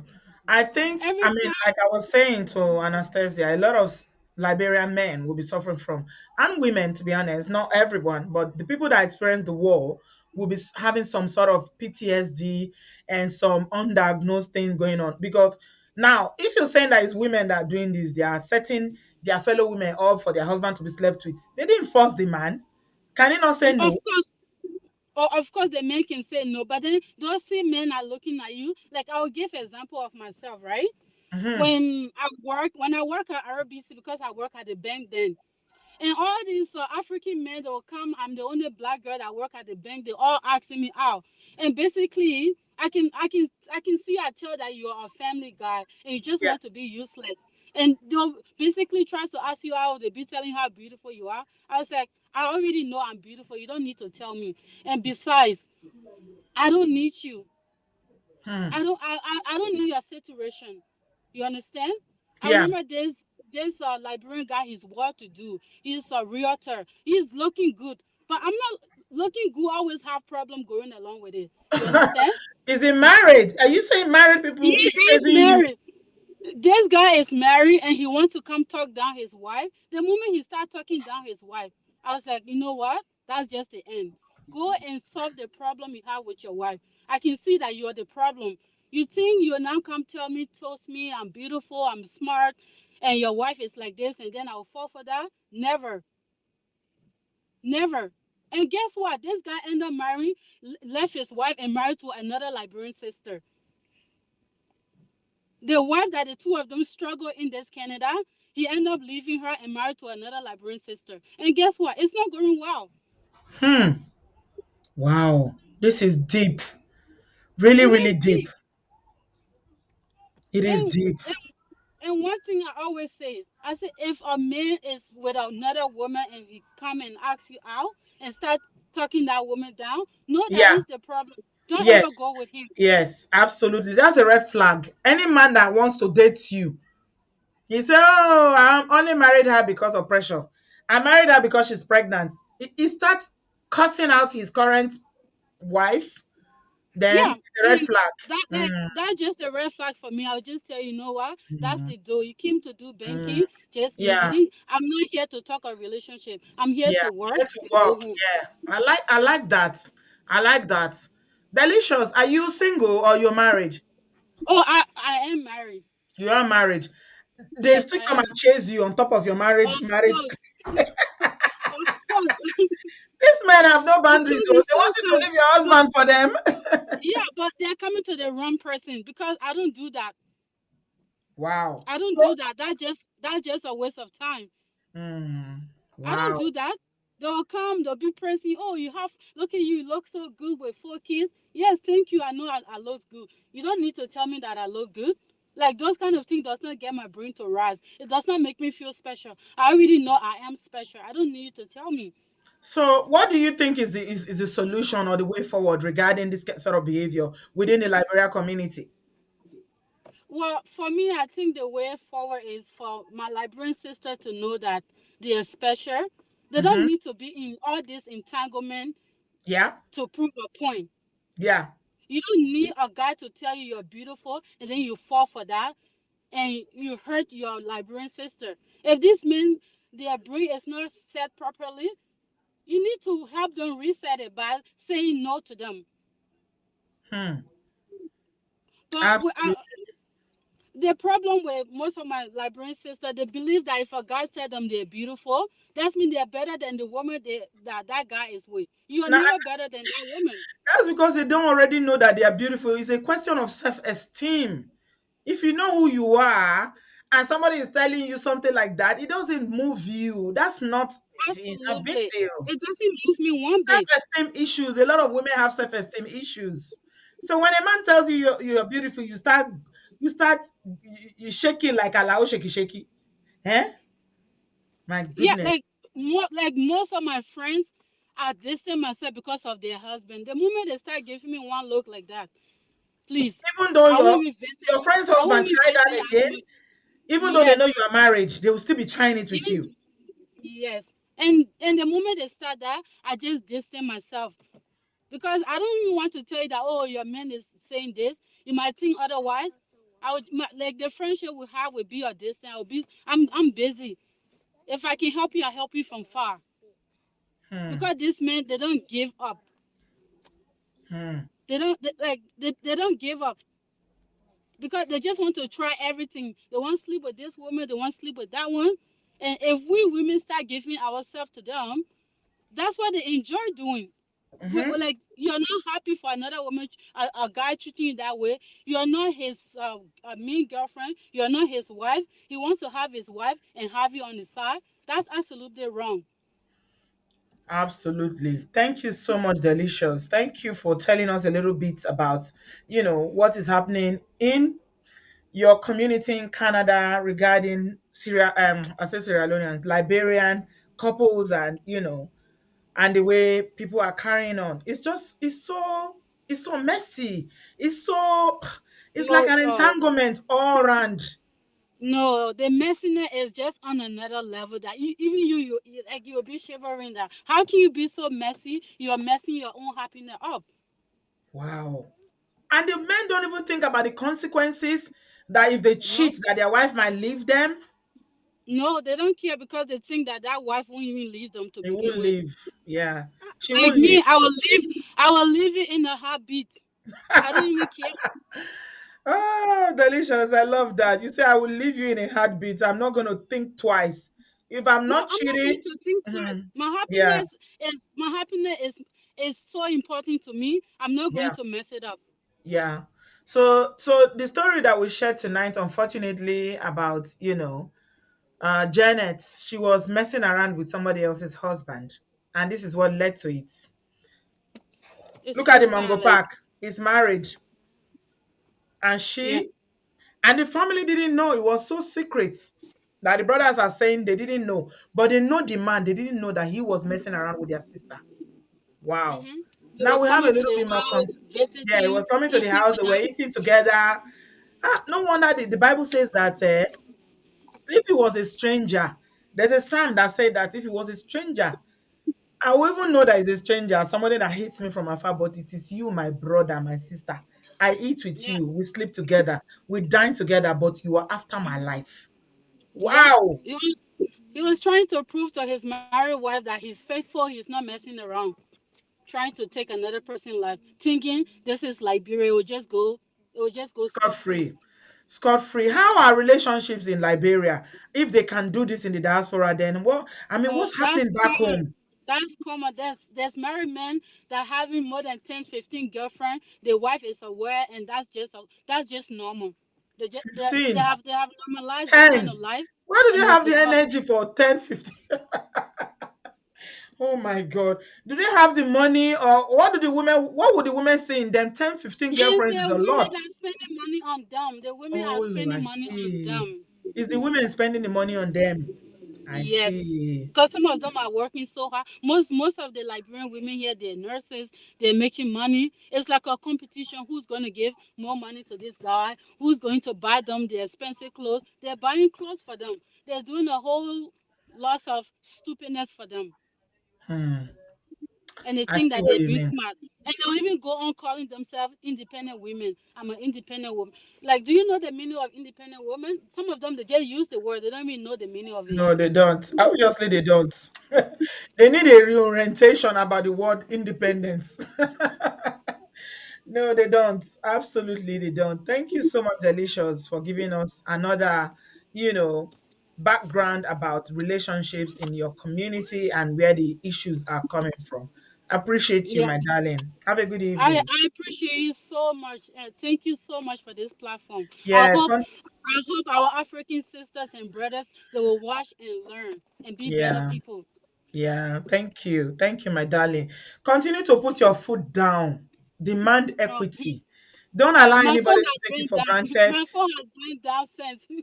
Yeah. Just continue to be the person that you are. The same respect that you give, demand it. Don't allow Of any. course. And when they come into your bank and they start talking nonsense, just end that conversation. End it. Don't even give them That's the it. opportunity to start bashing their wife. Just say, once the business of the day is finished, they finish their banking, whatever business they are doing with you. Yeah, that's Don't it give though. them the opportunity. They are looking for independent or women who are driven and making money. Yeah, to bring them down. Yeah, To bring, because so they want to that's remove the you. He goal. wants to remove you from your marriage so that you come and be his side chick. Abi? Yeah, No, not gonna but God happen. forbid it will Don't never tolerate work. it. Nip it Oh, in the never. bud. Thank you, my darling, for being Thank strong you so much. and an Thank you so example. much. God bless Yeah. you. God bless you, my darling. Have a good evening. You too. Wow. My people, we've had a lot today. Oh, that's a Liberian lady in Canada. Oh, I had a brother in the studio. What happened to you? You just disappeared. Please come back. I want to hear what you had to say. My brother, who was there right now, I saw you in the car. Please come back. My link is in the comment section if you want to join the conversation. But we just had two powerful women come to share. The first one was a South African woman, Anastasia, and the second one is a Liberian woman who is telling us what is happening in the Liberian community in Canada. My goodness. I mean, I don't understand Africa, and African societies and community. What is happening? When you hear these things, it's like we're back in the 1960s and 1950s again. The things that Igbo people did in the 1950s and 1940s, Africans are doing it in 2021. No wonder our countries are so messed up. My goodness. I mean, Delicious just open a can of worm now. I'm wondering, is this Nollywood movie that women will gang up together and come together when they see another woman happily married and they want somebody to cheat with your husband so that that marriage will break? Not be juju be that. Egba mi o, aradugbo. Not be juju be that. What is going on? I often say it on this platform that as much as we complain about Nigerian men, we complain because we demand more. Nigerian women have a very high standard. In the whole of Africa, I don't think there's any group of women that demand more than Nigerian women. We do. Now Juju and Jokes babe says Juju and real witchcraft. Now Juju be this, so my sister. What kind of wahala is this? Egbami. My dear, please. Nigerian women, we demand a lot. Okay, you know why? Because we also bring a lot to the table. That's why. But sometimes when you look at all these other African countries and their quality of men, you'll be wondering, no wonder somebody did a video one time and said Nigerian men are the best. And they're the best among the rest. But still, we put our Nigerian men to test all the time because Nigerian women, no. No. Nigerian women, they don't. And you see the funny thing about Nigerian women, what a Nigerian woman cannot take from a Nigerian man, he would try it with another woman who is African but not Nigerian. So if you see, some other African women who are not Nigerians, and they will come to me and tell me, there's a young lady who came to me and told me that an Igbo man was the one footing his bill. And they live in the diaspora. They are both students. She pay everything. She say he say he has a business. He doesn't want to touch the money. I say, hey, Chineke, na God. They don't catch this one, Mugu. I say, why are you doing it? She will pay for everything. And the man will still be disrespectful, treating her anyhow, talking to her anyhow. No respect. When she contacted me, I say, yeah. Oh, I say, oh. I say you have low self-esteem. That's why. He knows he can't try it with a Nigerian woman and Igbo woman. Igbo women don't take nonsense.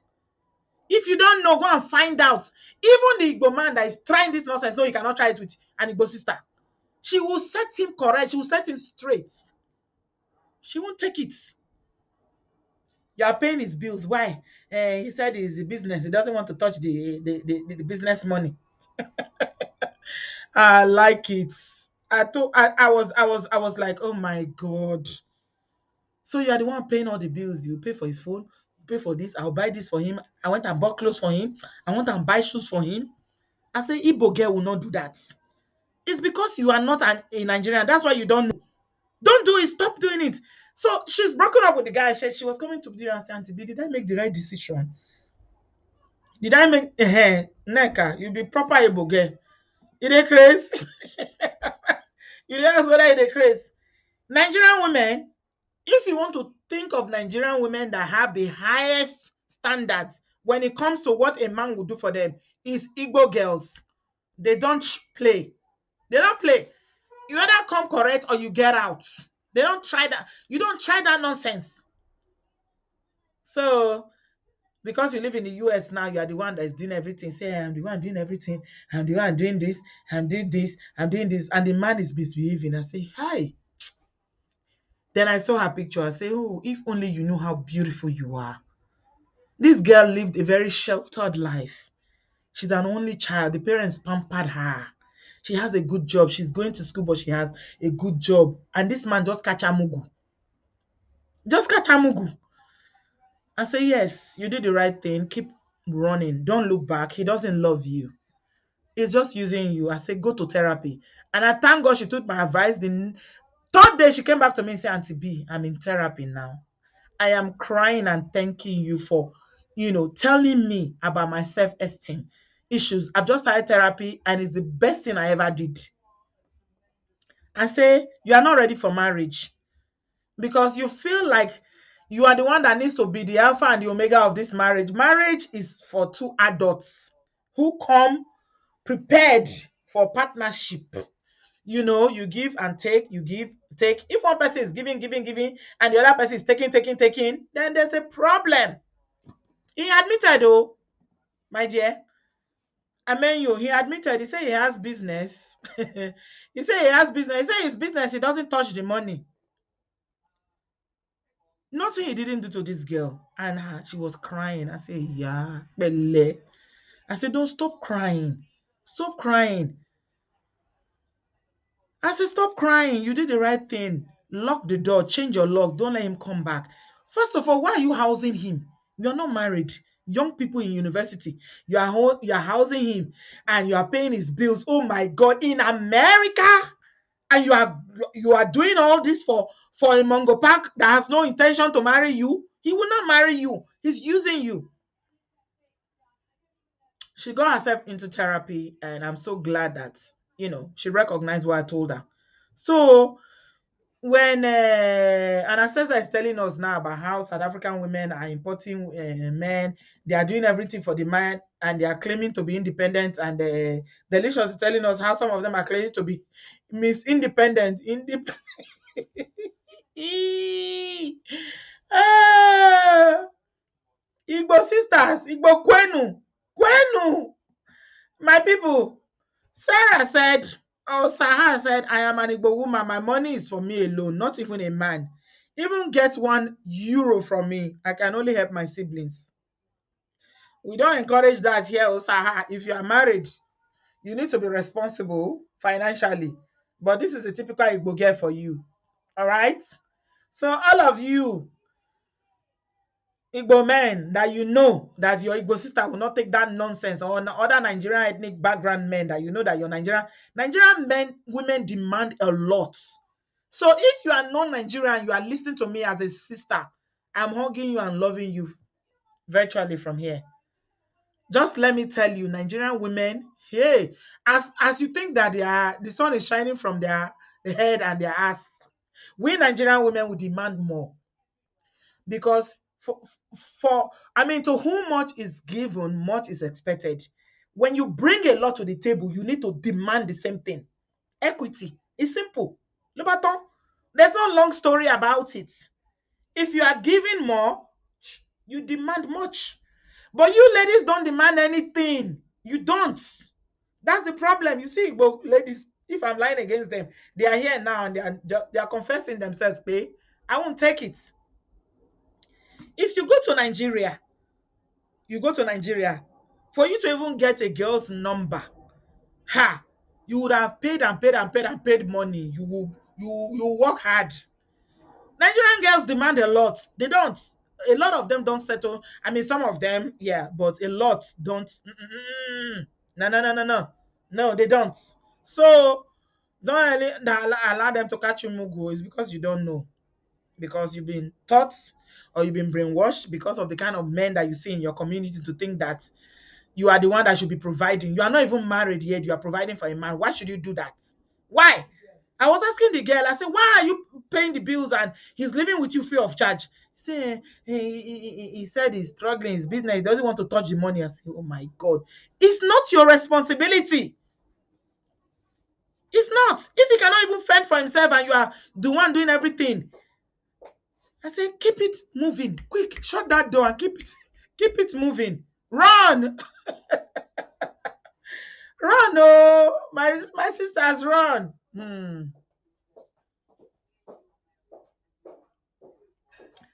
Jane, you said, Auntie B, my sis does this.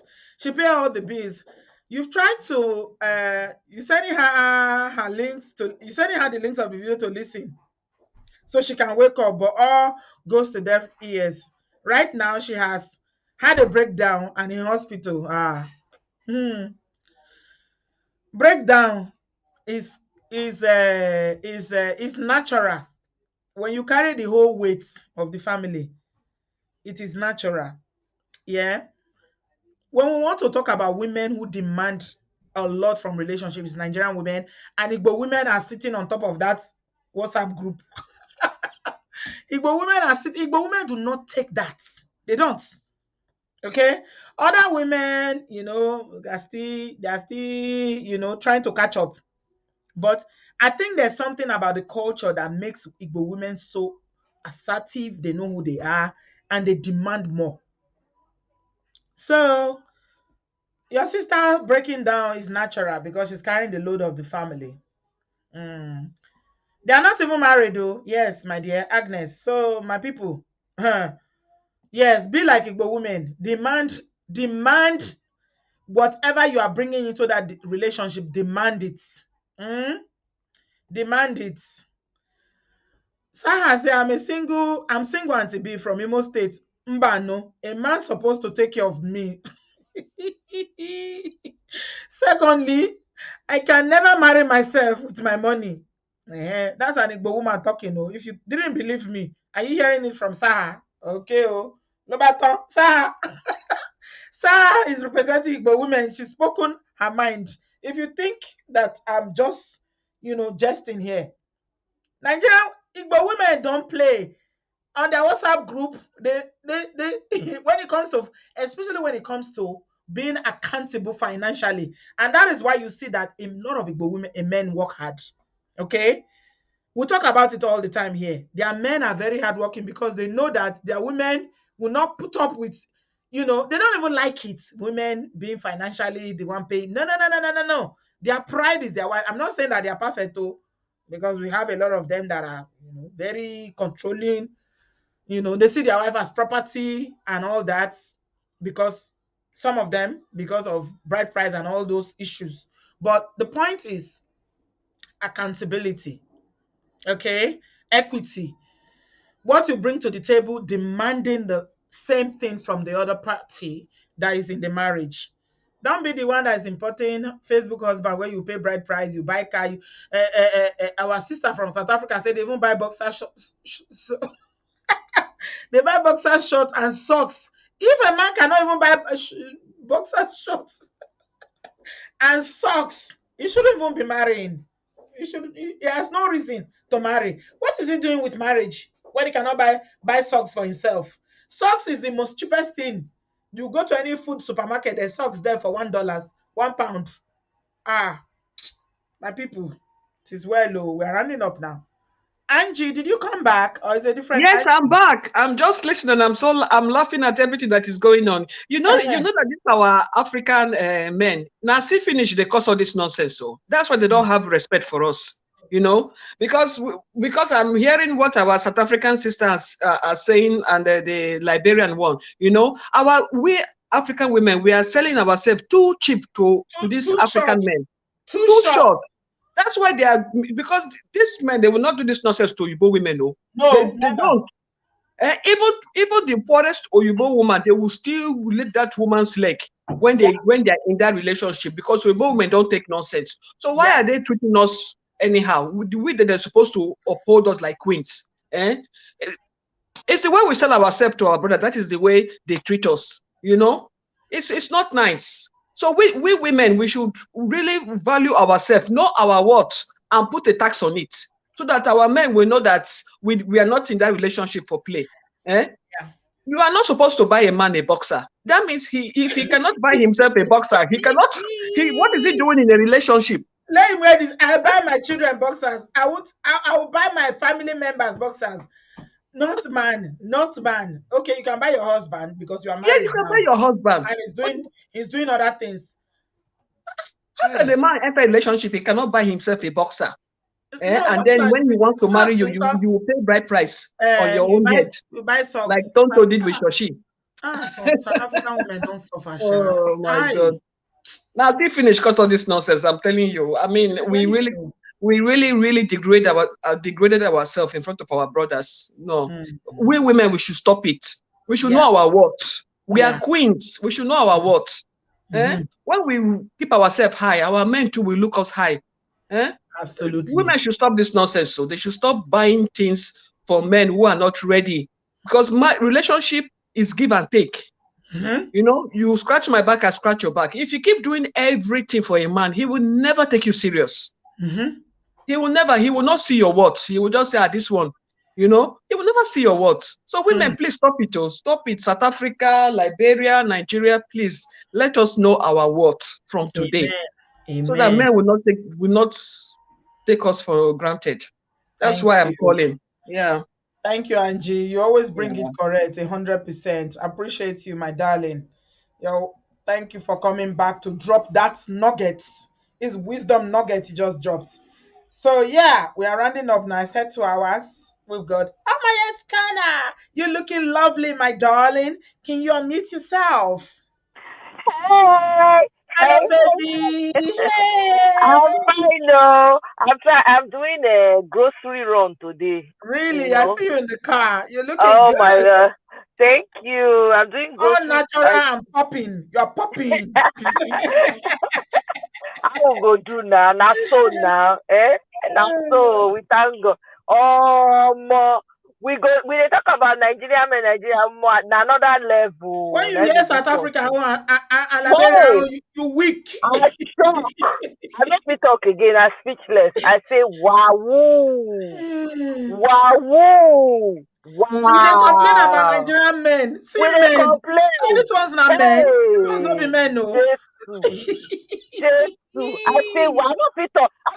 I don't fit type again. I just dey look morose. I say, what? This is crazy. See, African women need to marry outside. Please, let's just see. We not fit. Nobody fit take care of the grown adults. Just marry outside. I beg. Just waka go outside. Marry outside. Now it pay us. To be honest, because say abuse na circle become circle. You born children for this men. That thing wey affect the man, dey DNA. E go pass am down to the pikin. The pikin go still get am for inside blood. Now it make you see say you get generations when they get a katakata for Cameroon, Sierra Leone, and South Africa. That thing is in the DNA. Even here in America, because of the history of slavery, they deal with the effects of slavery. Oh yes. When you be saying how many, even though it's still happening, but imagine that. So really, one needs to be. You cannot hand that one past person power. All these things that are happening, this mental issue, it past human capability. You can't cure it. And if they don't want to get help for themselves, there's nothing you can do. You cannot help somebody who is not willing to help themselves. That's just a fact. You have to choose. Do you want peace in your life? Do you want to be happy? There's no point trying to ruin someone else's happiness because you feel like you are angry that the person has it and you don't. Why would you even get yourself there? I understand that those women too need help mentally. That's why they are where they are. That's why they feel like, it's a competition. How come she can be happy? Let me go and try and throw some dirt in it so that the sadness will come to her and she will feel the same thing we're feeling. That's just very crab in a bucket mentality. Be happy for the person. Move on. Find your own for front. Find your own for outside. All this one we do, I don't understand. This story when you share now, I come late. But I heard when you gave a summary of it. Mr. B, can you hear me? And the one we shared before now is the story of Janet. Remember the Australian woman? I remember. The now they don't arrest the person where delete him. Now the man when you get belay for. So I say you see and say there was more to the story. He's married. He's a married man. Now wow. He's married. So Janet don't get belay. She already get children from another relationship. In brother, if you watch them again, you go see the video. I played a video from an Australian newspaper where the brother I go watch them again. the brother talk say they know this man, they eat and drink together, but they didn't know that he and Janet were in a relationship. Now secret relationship. So when he can't get belly, the be like say the man come dey tell her say, come out this belly, I don't want my family. You know that kind of thing. Now when men they Yeah. they play away match. When belly come now, was trying to control the situation, but she not agree. She's a nurse. She refused. He went into the house. You know, the police said in the initial video that now somebody will know and I do this thing. It wasn't a breaking and entry. Yeah. It's somebody that is close to her that did it, because either the person had a key or now she opened the door for person. Now one of the police now arrest her now. The brother said they know this guy, but they never knew that Janet was having an affair with him because it's marriage. He's a married man. So can you just imagine went that? secretly to delete her with her 8.5 months pregnancy. Evil. 8.5 months. That baby don't mature finish. You don't even think of the baby. No, she don't already take maternity leave. She's taking maternity leave already. She was going to give birth in 2 weeks. That's how heavy she was. Oh my God. I don't even want to think about it. Oh my God. Hey, now wow, Sister B, the kind evil when person they hear these days. I quote you now for the beginning of the video. I quote you. I say, I'm going to talk and say, there are so many people without souls. They just they walk up and down. Not true. The kind they evil, don't get Sister soul. B, no soul. It is gone. They don't already take the soul, eat a bar. Seriously. They don't sell lamb. Pata pata. Devil put them on payroll. I tell you, say devil get people when they pay $5, $10, depending on how active you are. 10, 20, $50 an hour. That's what is happening right now. Women need to be very careful. You cannot trust the next person. And why? First of all, why? And she was gay. She was with a married woman. She was with a married man. Yes. And this is somebody. Danger. Hey. Remember, this is the video where I was talking about knowing your identity. Yes. Okay. I remember. And in that first video, I talked so much about women realizing who they are and their God-given power, their strength, their intelligence, their knowledge, their purpose, everything about who they are as a being. And they said she was a community leader.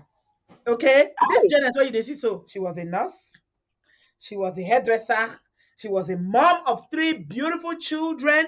She was a pillar in the society. They talk say for in that Australian community in Perth where she lived. Everybody that has problem goes to her for solution. Now she's a solution person. Now she they advise people do this. In her Liberia community, that if you see the when I play the video, it was even YouTube don't put this show. It's put this video now on this thing. The flag them. Yeah, they don't flag them because of the wailing. Okay, because YouTube know they like anything where they cry like that. Because when I played the video, the tears was too much. They cry. Oh my God. They cry. Her community, they all came out. They were in tears. They were wailing. They were demanding for justice. They say, no, we demand justice. All of them, you see them, that's how important Janet was. But did she know how important she was? Exactly. She did not know. If she knew, she won't even come down to that man's level. She will not even consider him for a second. If she knew. You see, when the Liberian lady was telling us about how married men go they try to chat you up and date. You see? Hey, link. You just see the link about how you are. She's a single parent now. She dates married man. Even though she had so much going in her community, she was so important. But because she know they married, because she was already divorced or separated with 3 children, she didn't feel that she was enough. She still need man. She still need man. She still need that, relationship or whatever, marriage or whatever she was looking for. Hey, This guy that was married. You don't see the Mango Park? I see am. Wetin women, wetin we dey find for this world? Now the Okay, Mango now Park be everything that. wey don. Wetin we dey find? You see, I don't know. To me, any woman wey dey date married man, na thief e be. That's in my own personally. I'm not trying to offend anybody. If you see man wey dey married, you say na him. I no know if he wan take toast you. I don't even know how you even give them enough time to even be talking to you to the point where you are considering. That kind of person na thief already. You are already stealing. It is equal to stealing in my own eye, in my own dictionary. See, you have everything. You already have children that you should focus on. You already have a voice in your community. She had You a have a career. career. You have everything going for you. But because of the weight of I need a man, hey, Mrs. So you want to deprive somebody else to have the mister, so that you can be Mrs. It does not follow. Women, we need to open our eyes. We need to learn. That means the person wey single when now guy go just make your carry rope hang yourself now. If not that one, why would another human being be the reason for you to be making poor choices in life? Yeah. I don't understand. I don't know why. I don't know for Africans. I don't know the brain, the mentality, the way we think, the way we do things. We always have this aggressive desperation. I can't even say desperation alone. It is aggressive desperation to be with someone. Yeah. You don't have to be with someone. Some people cannot be alone. They cannot be alone. They have to always be in relationship, no matter how that relationship doesn't serve them. It is maddening. It is crazy. Mm-hmm. We need to learn. No, this thing not make sense. Look at all the stories. Story after story. Every woman where the South African one, I say Jesus Christi. When I say I talk about how South African women, the length they go to see husband, even me can shock. I think a Nigerian women desperate for marriage. Even me, I not fit talk again. Then the Liberian lady in Canada can talk all the things where they happen for their community in Canada. I say, hey, we're in trouble. Now, wow, we're in trouble. We're in trouble, oh. We're in trouble. We never start to shout. No, we never start to shout. Our voice is not loud enough. Exactly. We need to shout louder. We need to shout louder. We need a million man and woman match to create awareness. Honestly, for this exact, we need to loud the thing high. It is ridiculous. It is ridiculous. One of the ladies said that the government has created help, that people can go and get help, but the men are refusing to go and get help. How would they go? If they don't get the help, how can they cure themselves? And how can they heal and develop healthy societies? It cannot happen. No, it won't happen. That's why it will continue. Because a typical African man, whether he's a South African man, is a West African man, is a North African man, or South Africa, I don't care where he comes from. African man, black man, everywhere in the world, they have what they call ego. And their ego, Jesus. It's toxic, I beg. The ego, it's too high. They go say, I'm a man. You know why? It starts from, that's what I was talking about. Parents who discriminate. Now, man, you born. You know, born woman. Hey, you never born pikin. This, that, It starts from when they were born, the way they were raised. These are foundational issues, oh. It doesn't start one day. Exactly. When we raise men and women differently because of their genitalia. Now, what did they happen with this? Yes. You make a boy feel like, in some cultures in Nigeria, no matter how the boy is small, 10-year-old boy, you don't talk to him anyhow. You need to respect him because he's a boy. Is a I'm boy. telling you. So the sister-in-law now will be calling me Baba or call me. My father-in-law. At 10-year-old. Yes. Because he's a man. You put so much, you heap so much accolades on them that they feel like they don't have to do anything. Equality. They feel like they don't need any help. Until we start to deal with the issue of equality, this issue is not going to finish. It's not going to finish, so we just scratch the surface. It's not going to finish. You see why your channel is very important, Sister B? You see why your channel, when people come here, they say they do God work. I'm telling you, you have no idea, man. You have no idea how deep it runs. You are saving lives one show at a time. You are saving lives. Okay, look at all these stories. And you know what? To speak to that story of that lady from South Africa, when I used to live in LA, I had a friend from Zambia.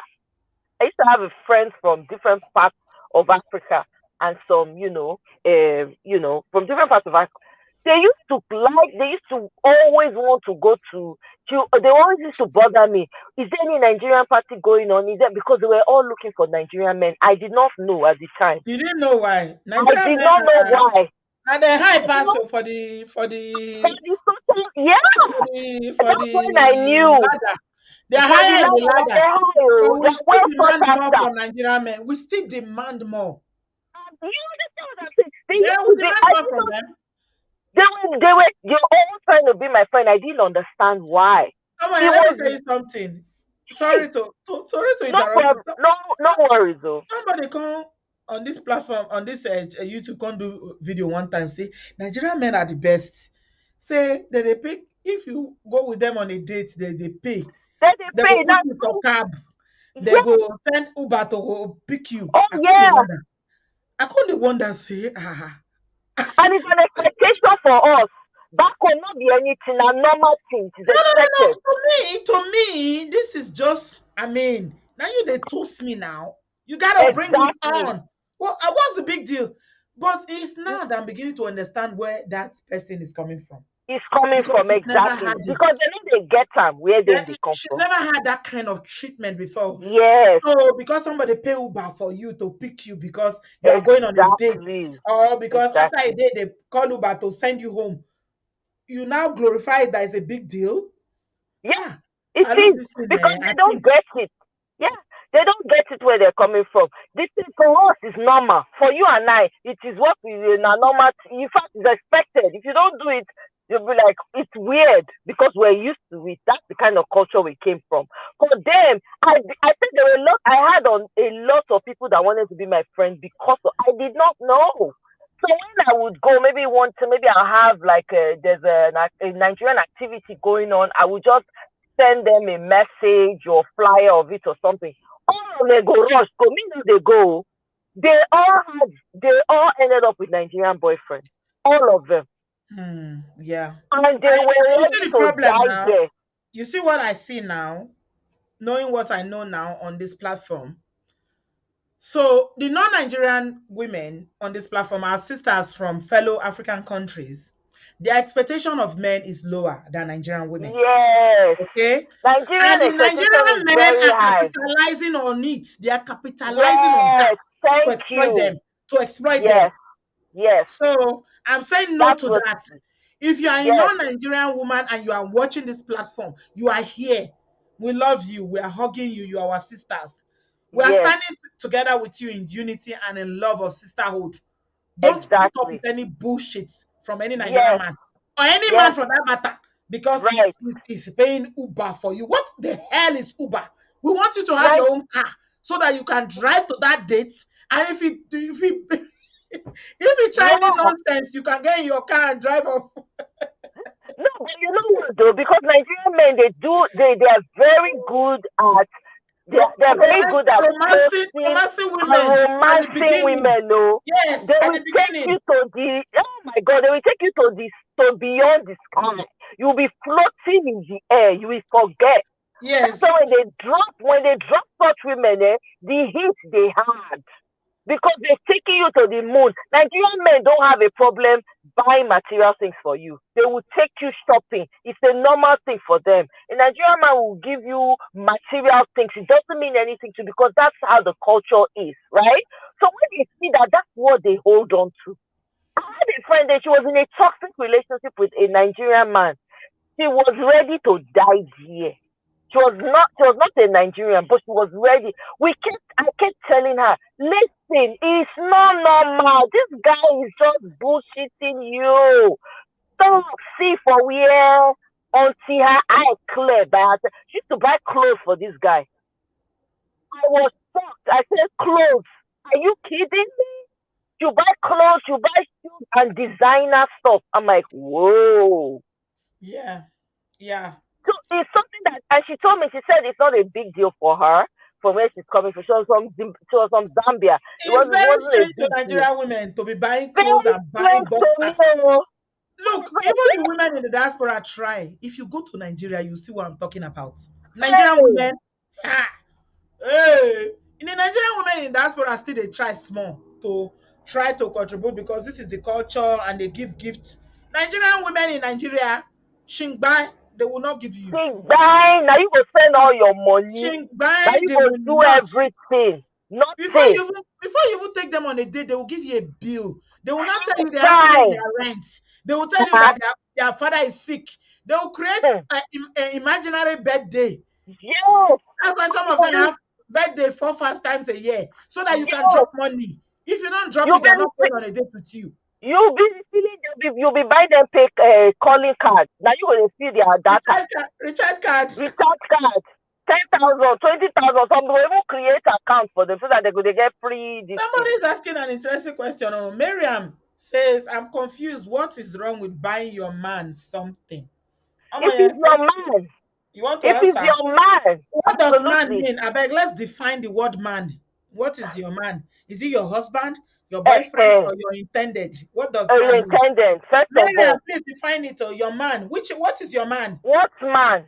What is the man to you? Does he represent a husband, boyfriend, or regular whatever it is you want to name it? Let us know first. Then we will answer the question. Yes, because let's define what the word man means. Define what the man is to you. Define it. Let's understand first. What do you mean by your man? What man are you referring? In what capacity? What man? Is he a married man? Use the word man, I mean, it means that you are not even married to him. If you were married, a typical African woman would say your husband. Okay? Exactly. See, go to the moon and come back for your husband. If it's not your husband, forget it. Bad investment. Bad investment. Risk. 100% risk factor. Labeled all over. If it's not your husband, that's just a fact. Even with your husband, sometimes you still need to have something of your own. Not to talk of a boyfriend. You still need to have your own account that you are doing things in. Okay, she defined it. She said your boyfriend or your husband or fiancé. And she's a Nigerian woman. If it's husband, go to the moon, jog to the moon and jog back. If it's fiancé, so what? Now what? Now just label. If he change your mind tomorrow, say no, go marry again. So you can put all your investment in them. I'm not talking about you can do birthday cards here and there.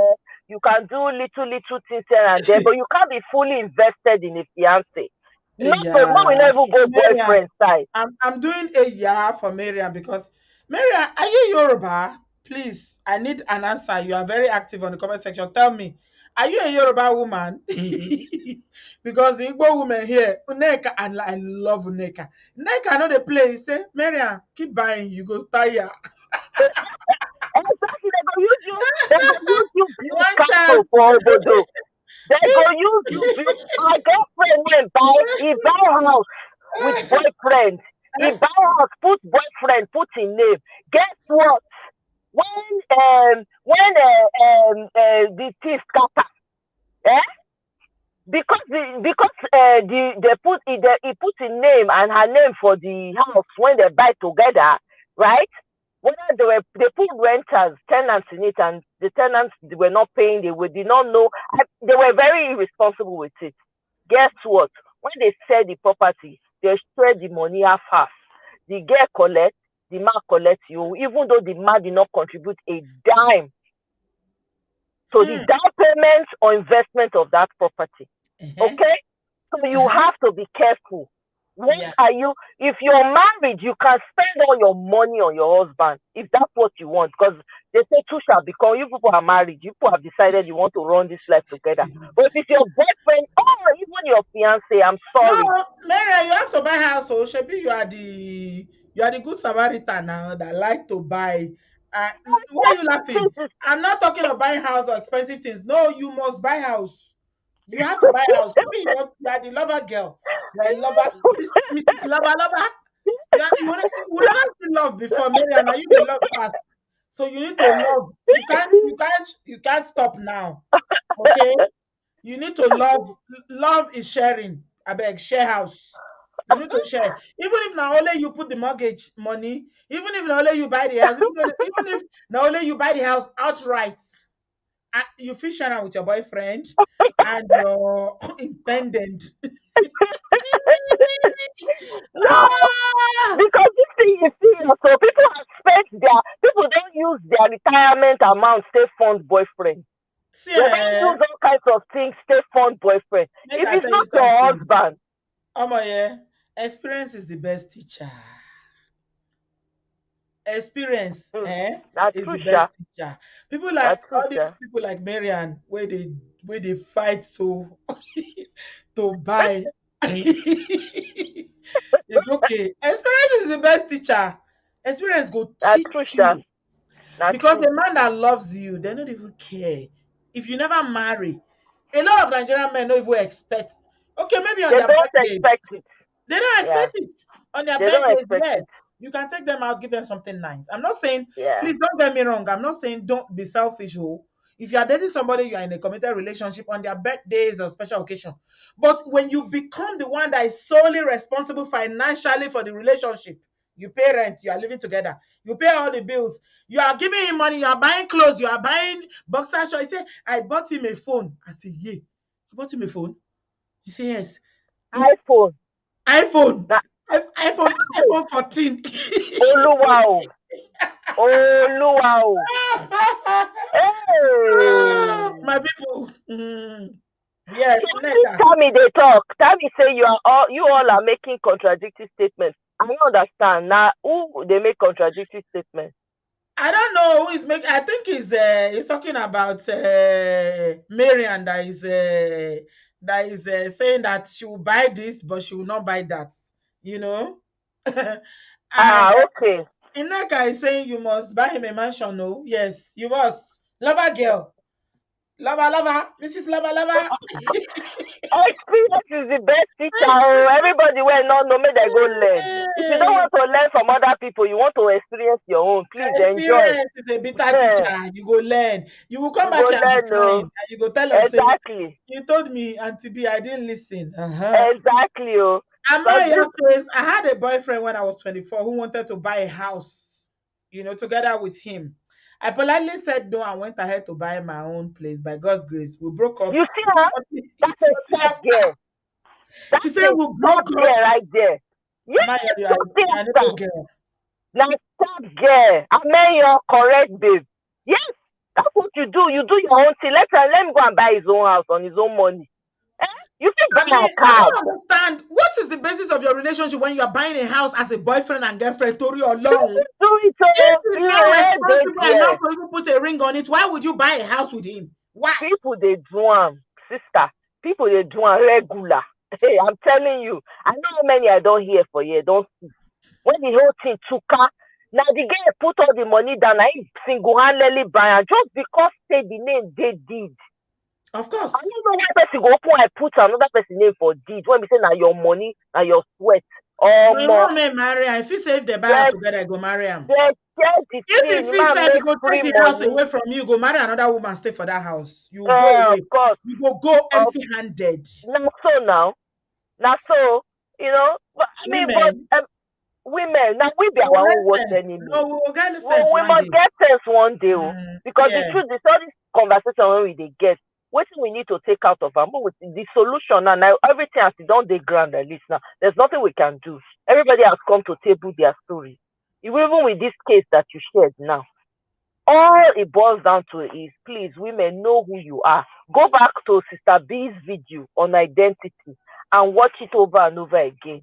If you don't watch anything else, listen to that video over and over again. Write your own down. The things that make you a woman, write it down for yourself.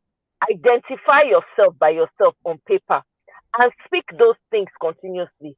Let them become a reality in your life. Recognize who you are. Recognize that you're a human being first. You are your own person first. Whatever you choose to do with your life is up to you. You only have one. How do you choose to live it? Are you going to live it and, abandon yourself for some man who does not value you? If the marriage comes, fine. If it doesn't come, no problem. If you've been married and it didn't work out, no wahala. Everything that is happening in this world, now here we go live and we don't carry and go anywhere. Let's all borrow sense and let's help. If you need mental health, if you need help, go get the help.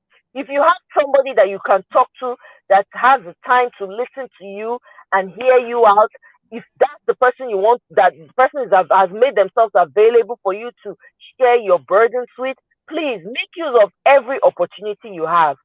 Only healthy people can raise healthy children.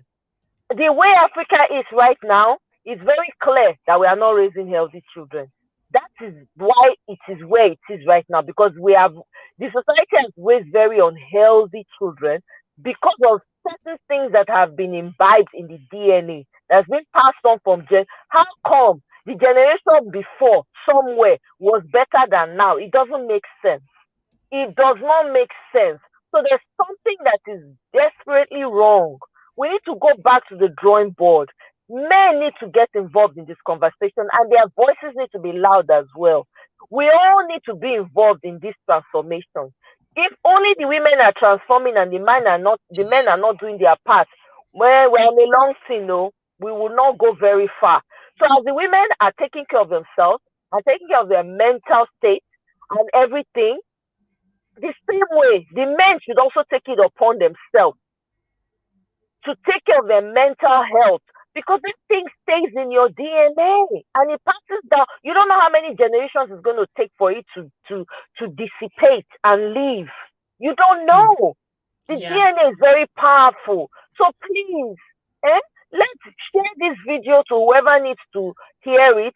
And then one more thing, Sister B, please. I just want to say that, some of the women here, Obodooyinbo has platforms all over, right? If you're in Canada, if you're in America, whatever, if you join those platforms and you have people on those platforms, don't reach out to someone separately and be asking them to assist. I beg. Please, I beg you. It's very disrespectful. And you don't know you don't know people like that. What is bringing us together is Obodooyinbo. If you have any, don't reach out to people separately. Like you reach out to one person from the group separately. Because you have access to them, you now send them a message and tell them, oh, you know somebody who is in trouble and you want them to assist. Did that happen? Did that happen to you? That happened. Okay. So I've left the group. We need to talk about that. Right. I left the group because I don't have the time. I don't have the time. I'm doing this because I believe in your vision, Sister V, and I love you, and I want to be a part of your growth. That's why I'm on here. I don't want anybody to talk about that. People coming privately, instead of putting it in the group, they are coming to people privately to talk about it. Right. So because they know you on the show, and then they are messaging you privately to come and start asking for stuff. Yes. So you left. I didn't even know you left. For help. I had to because I couldn't. I just could not. I was like, I don't want to be disrespectful and I don't want to put it out there in the group, and to interrupt anybody. But you should have come to me. You should have. I was going to come to you, but I've been very busy. Like right now, I'm trying to do groceries, right? I still had the intention of coming to you, but I just wanted to put it out there in case it's happening somewhere else in your group. Please, we should not do it. I beg.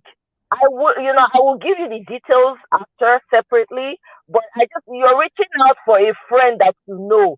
Why not share Obodoyibo link with the person so that they can learn directly, so that they can You come see what and, our people are doing? This is very come annoying.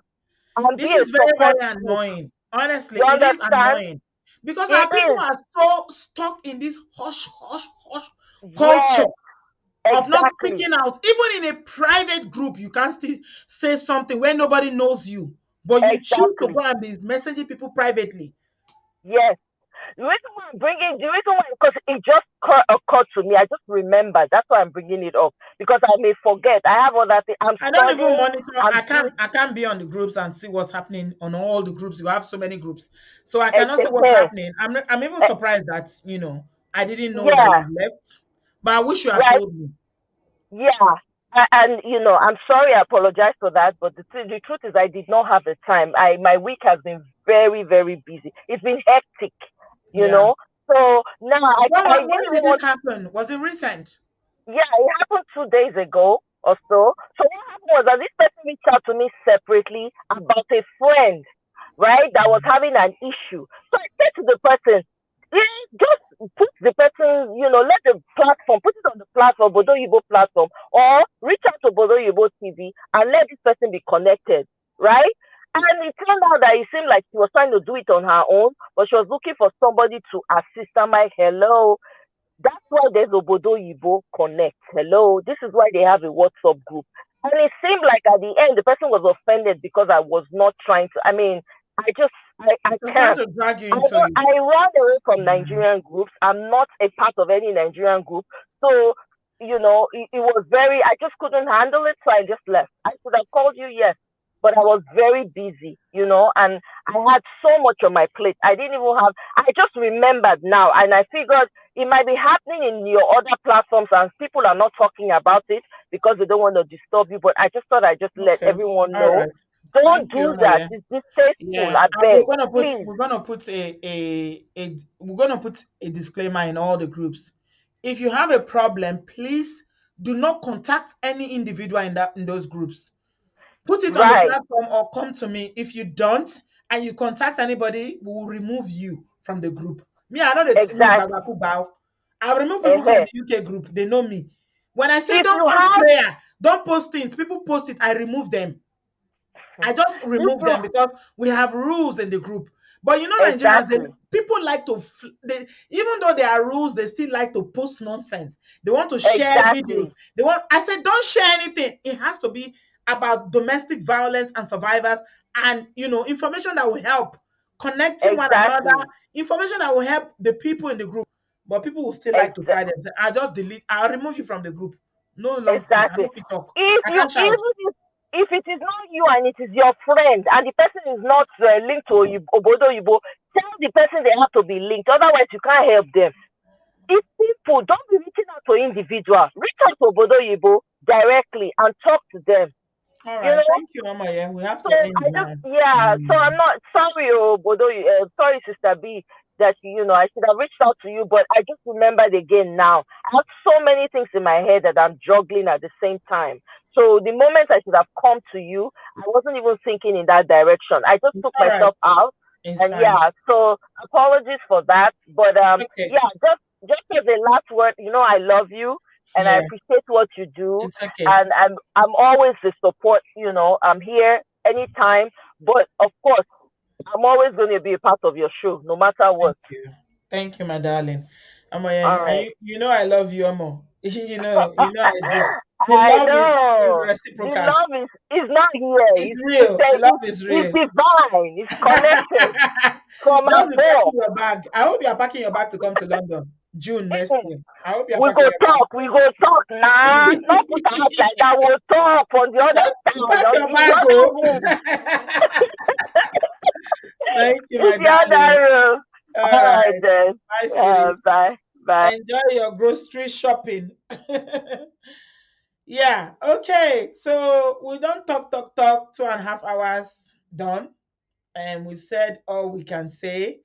And we've got a lot of expose about, what is going on in our communities from other African, groups like Liberians in Canada, and what's happening in South Africa with the men and the women, and how difficult it is for, I mean, South African women, kudos to you. I salute you. South Africa has such amazing women, beautiful, educated, tenacious women who are so high up there in terms of achieving their dreams. But unfortunately, they are really struggling in terms of finding the right, or appropriate, let me use the word appropriate, the kind of band that matches, who they are as people. Because like our sister said earlier on, the men have been left behind. Okay, they are not engaging in treatment services for those that are suffering from PTSD, suffering from mental health, and a lot of things. And so we have a lot of all these, complicated relationships. So I'm just going to end by saying that if you are a woman out there, you are listening to me, and you are like Janet, you've got so much going for you. You are beautiful. You've done so much with your life. You pushed yourself as an immigrant in the diaspora. You put yourself out there. You went to school. You trained. You became this professional woman. You got a family who loves you. You got children that look up to you. Please don't degrade yourself by dating a married man. Okay? Please, esteem.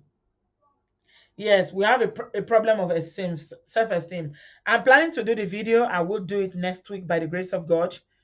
Angela, I'm going to talk about self-esteem next week. Please pay attention, because it is a massive issue in our community, whether you are from Southeast, North, West Africa.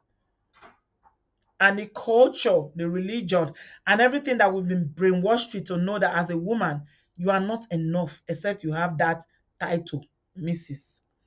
And I'm not saying that to say that Mrs. is not good, or being married is not good, or marriage is not good. It is a beautiful experience, but it is only beautiful if you marry the right person.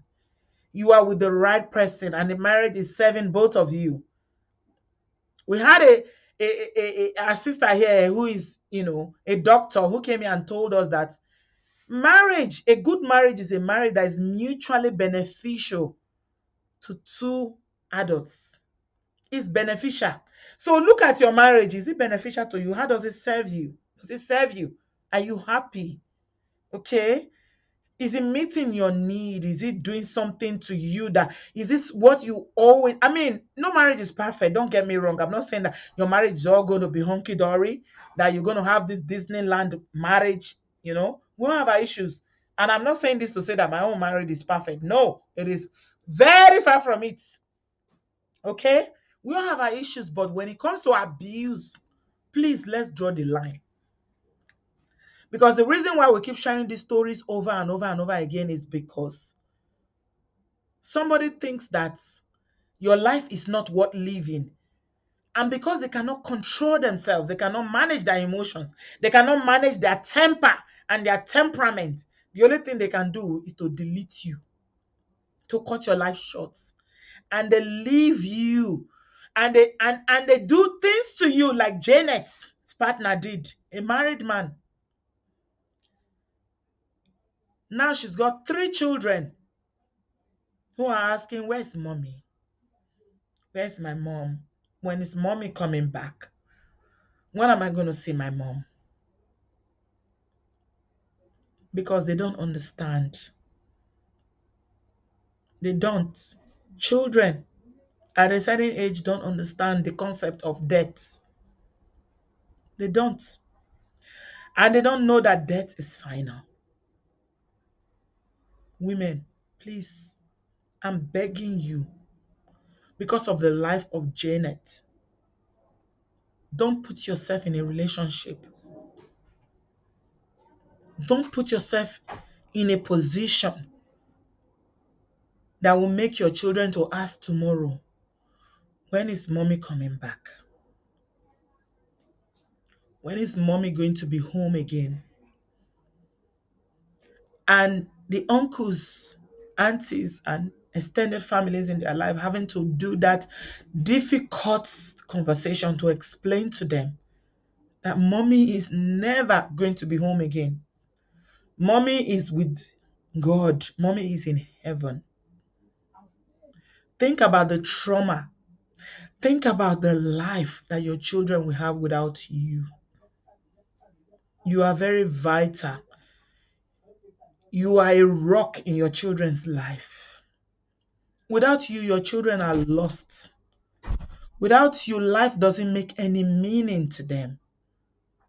Think. If not for yourself, please think about your poor, poor children. And I said it again, in ending that, if you are in an abusive relationship and there's any kind of domestic violence, please reach out. My number is on the screen. My WhatsApp number. Send me a message. Either me or one of my team will get back to you. And by the grace of God and through the platform that we have created, by the grace of God, we will do whatever we can to help. Do not endure abuse. No one, male or female, should endure abuse. This is not about gender. It's about violence. It's about somebody thinking that they have the right to take another person's life. It's about somebody not being able to control their emotions, their temperament, and thinking that they need to take it out on you. Janet is gone. She's left 3 children behind. And one of them, of the child that would have been her fourth, this is an adult nurse. That child was deleted with her, 8.5 months old. That baby is a human being already. If they deliver a baby at 7 months, they can survive. From 7 months, they can survive. I'm sorry, Faith. I know this is emotional, but this is what I want to put out there. Yes, cry. It's good to cry. It's good to shed tears for our sisters that are gone, cut short early in their prime. Don't stay. Live to live. Live to live. Live to live. Send me a message on WhatsApp. We will do everything within our power to support you. Abuse is not normal. It's not part of relationship. It's not part of a normal, healthy relationship. By the grace of God, if you live in the diaspora, you are a woman or man going through an abusive relationship, please reach out to us. We will do everything we can to help you. Thank you very much, my people. I appreciate you. Thank you to all our partners, our friends. Obodo Farm, you are the best. Yes, I'm emotional myself now. Yeah, it is well. Janet is resting. She's gone. We cannot do anything about her but just to learn from her experience. I'll be back tomorrow. I have a guest tomorrow, and we are going to be talking similarly about, this time around is about a woman that escaped. You see that story I told earlier on about that zebra that escaped by teeny weeny minutes? That is the story of the woman I'm sharing tomorrow.